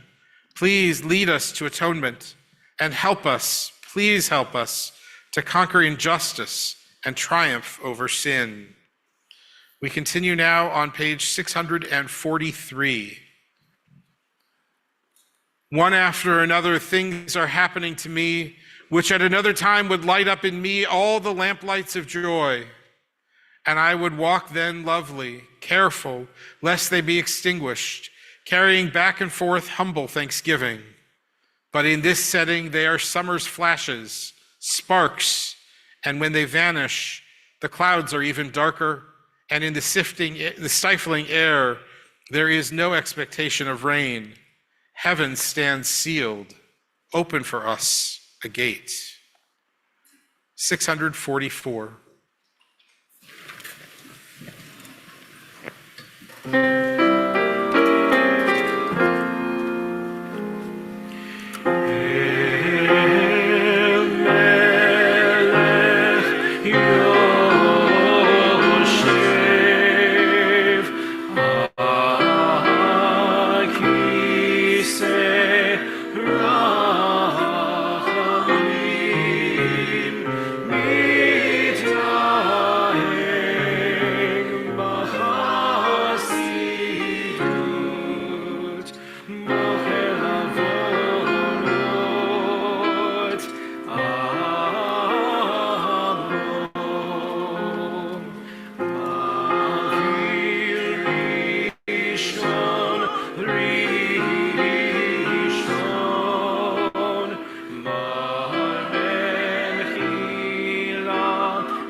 On 647, we join together. Behold my unease. Let my prayer be sweet and pleasant. Hear it as though it were perfect, a prayer of pure innocence.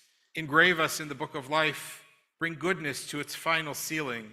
For the world and our lives with it hover on the edge of nothingness. We continue now in the middle of 646.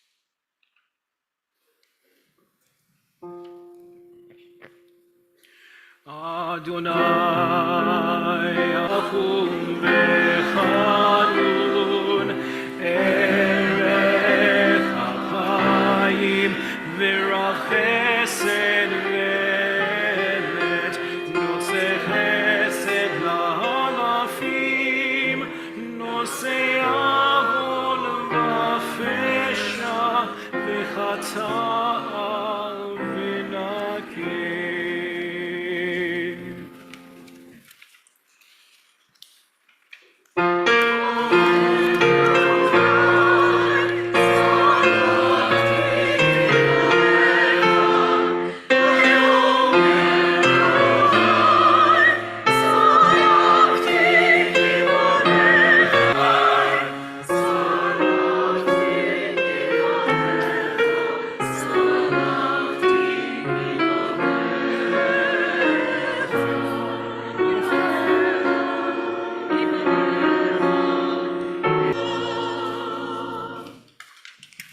On 649, May the prayers of those who struggle with prayer reach your presence. May the people who say, "Hear, O Israel," come to know you as the one who hears. Great giver, Israel's eternal hope, you are rich in forgiveness. Though you dwell on high, your compassion is present here and now. Shelter us in the shade of your presence. When you look into our hearts, be kind. Set us on the right path. Come to us, our God. Please be my strength. Hear the ache in our voices, the pain of our plea. Most high and hidden, we yearn to hear, "I have forgiven." A broken people hungers for your care and protection. Answer us with righteousness. Inspire us with awe. Adonai, be our help. Give us strength. We continue on 650.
We begin the final vidui, the final confession, on page 652. We are insolent, but you are compassionate and gracious. We are stubborn and stiff-necked, but you are slow to anger. We persist in doing wrong, but you are the essence of mercy. Our days are as a shadow passing by, but you are existence itself. Your years never ending. Our God and God of all generations, may our prayers reach your presence. And when we turn to you, do not be indifferent. Adonai, we are arrogant and stubborn, claiming to be blameless and free of sin. In truth, we have stumbled and strayed. We have done wrong. We continue on the top of 653. We rise in body or spirit for the final Ashamnu. Ya la la la la, ya la la la la la, ya la la la la la, Hashamnu, Hashamnu, Bagazalnu, Gazalnu, Dibarnu Dofi, Dibarnu Dofi, He'evinu, He'evinu, Vehirshanu, Vehirshanu, Zadnu, Chamasnu, Tafalnu Sheker, Yatznu Ra, Kizavnu, Latznu, Maradnu, Niatznu, Sararnu, Ahavinu, Shanu, Sararnu, Kishinu Oref, Rashanu, Shichatnu, Tiavnu, Tainu, Titanu. Please be seated. On 654, we continue together. You hold out your hand to those who do wrong. Your right hand opens wide to receive those who return.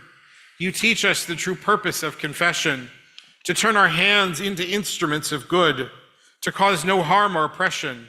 Receive us, as you promised, in the fullness of our heartfelt teshuvah. And we continue now on page 657. My God, mighty one of my existence, Have mercy on your lost child who has wandered from the ancestral path.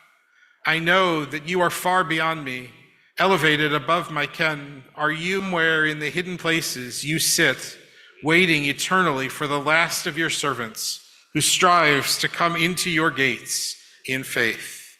On 661, we continue together. From this place of prayer and community, we will soon return to our homes. May we take with us the spirit of this day. Melech Chafetz B'chayim, help us turn our homes into havens of your love, sanctuaries of your compassion. Let them be shelters against the storm, dwelling places for all that is life-giving and good. In just a moment, we will rise as we turn the page to 662 for the duration of the service. I'd like to invite at this time anyone who is under 13 or over 83 to join us on the bima now as we come to a conclusion on this Yom HaKippurim. I know there are more than a few of you. Come on up. And shofar blowers too. And the shofar blowers can come up as well.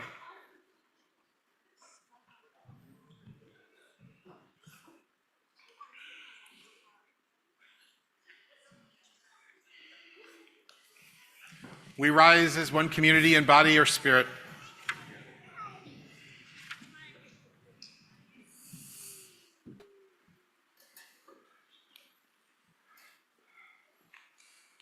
On 662, Avinu Malkeinu, Kabel Barachamim of Ratzon et Tefilatenu. Avinu Malkeinu, Almighty and merciful, welcome our prayer with love, accept and embrace it. Avinu Malkeinu, Aseh Laman Rachamecha Harabim. Avinu Malkeinu, act for the sake of your boundless compassion. Avinu Malkeinu, act toward us as befits your name. Avinu Malkeinu, Chotmeinu b'sefer parnasa v'chalkala. Avinu Malkeinu, seal us in the book of sustenance and livelihood. Avinu Malkeinu, Chotmeinu b'sefer zechuyot and merit. Avinu Malkeinu, Chotmeinu b'sefer slicha mechila. Avinu Malkeinu, seal us in the book of forgiveness and pardon. Avinu Malkeinu, Chotmeinu b'sefer chayim tovim. Avinu Malkeinu, seal us in the book of lives well lived. Avinu Malkeinu, Chotmeinu b'sefer geula v'yeshua. Avinu Malkeinu, seal us in the book of redemption and renewal. Avinu Malkeinu, malei yadeinu mibirchotecha. Avinu Malkeinu, let our hands overflow with your blessings. Avinu Malkeinu, petach sharei shamayim litfilatenu. Avinu Malkeinu, let the gates of heaven be open to our prayer. Avinu Malkeinu, chadesh aleinu shana tova. Avinu Malkeinu, renew us for a year of goodness. Avinu Malkeinu, ein lanu melech ela ata. Avinu Malkeinu, we have no sovereign but you. Avinu Malkeinu, chonenu vanenu, ki ein banu ma'asim, aseh imanu tzedakah v'chesed v'hoshienu. Avinu Malkeinu, almighty and merciful, answer us with grace when our deeds are wanting. Save us through acts of justice and love.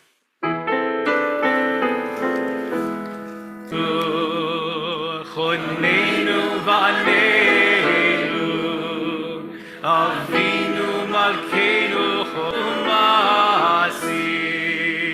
Aseh imanu, tzedakah v'chesed, tzedakah v'chesed, v'hoshienu. Avinu Malkeinu, Chonenu v'anenu, Avinu Malkeinu anu masim. Se'u Sha'arim on 666. Su she'arim razadechem v'hinasu pitchei olam v'yavo melech hakavod b'Adonai tzvaot u'melech hakavod Selah.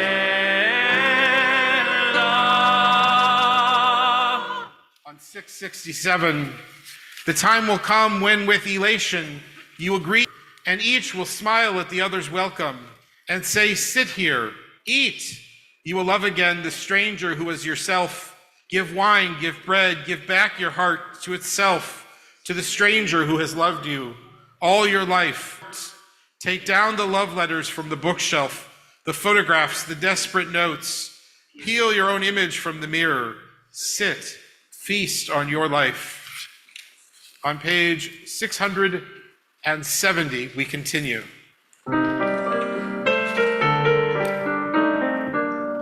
Pitchu navovam nodeya, pitchu lanu sha'arei tzedek, navovam nodeya, pitchu lanu sha'arei tzedek, navovam nodeya, pitchu lanu sha'arei tzedek, navovam nodeya.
We stand as one before the gates of a new year, renewed by this day of atonement, made stronger by all who are with us and by those whose presence we feel within.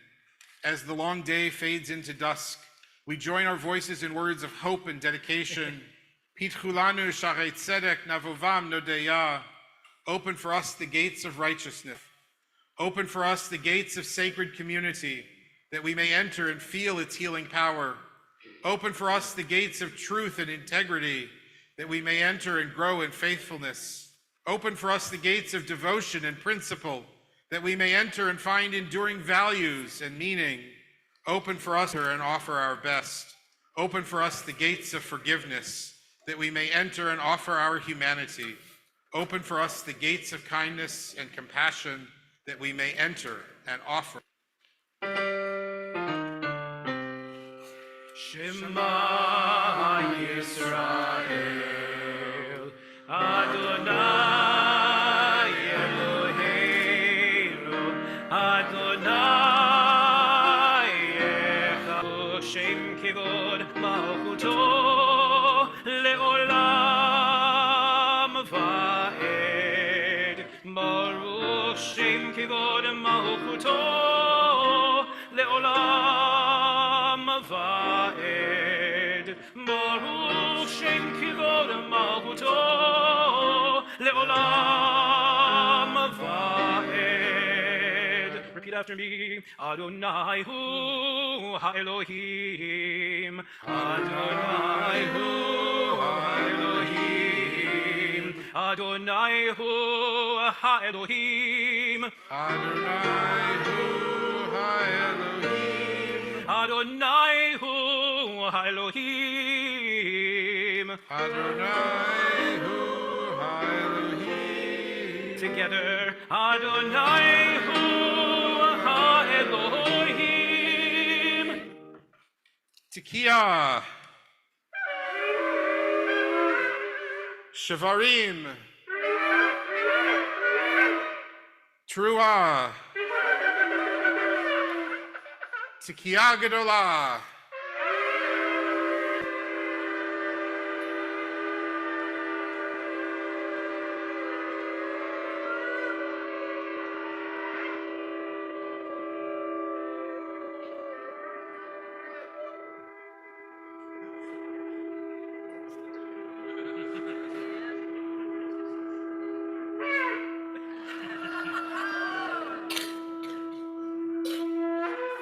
L'shana haba'ah b'Yerushalayim. We join together now in Havdalah, which is found on page 674.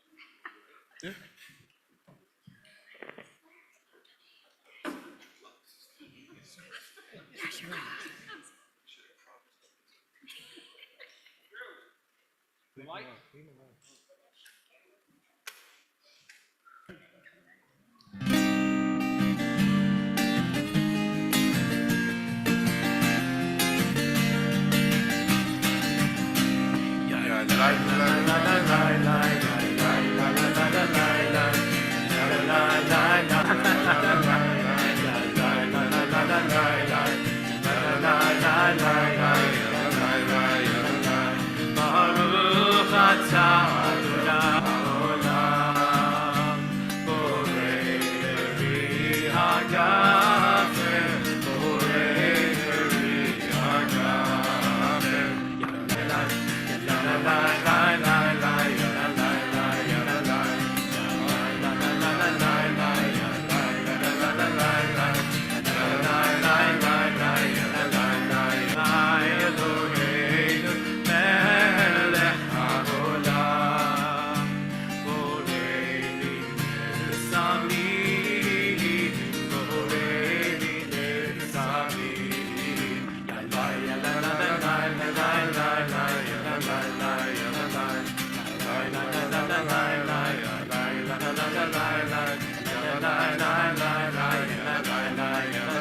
Baruch atah Adonai olam, borei beorei ha'esh, borei beorei ha'esh. La la la la la la la la la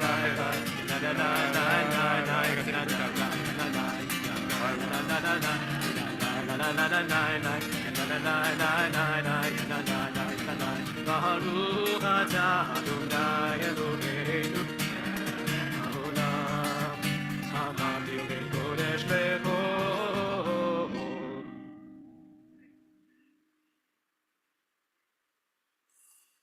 Hamavdil ben kodesh lechol. Hamavdil ben kodesh lechol.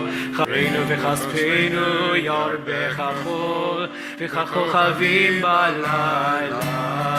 Shana tova, shana tova, shana tova, shana tova, shana tova, shana tova. A good year, a year of peace. May gladness reign and joy increase. A good year, a year of peace.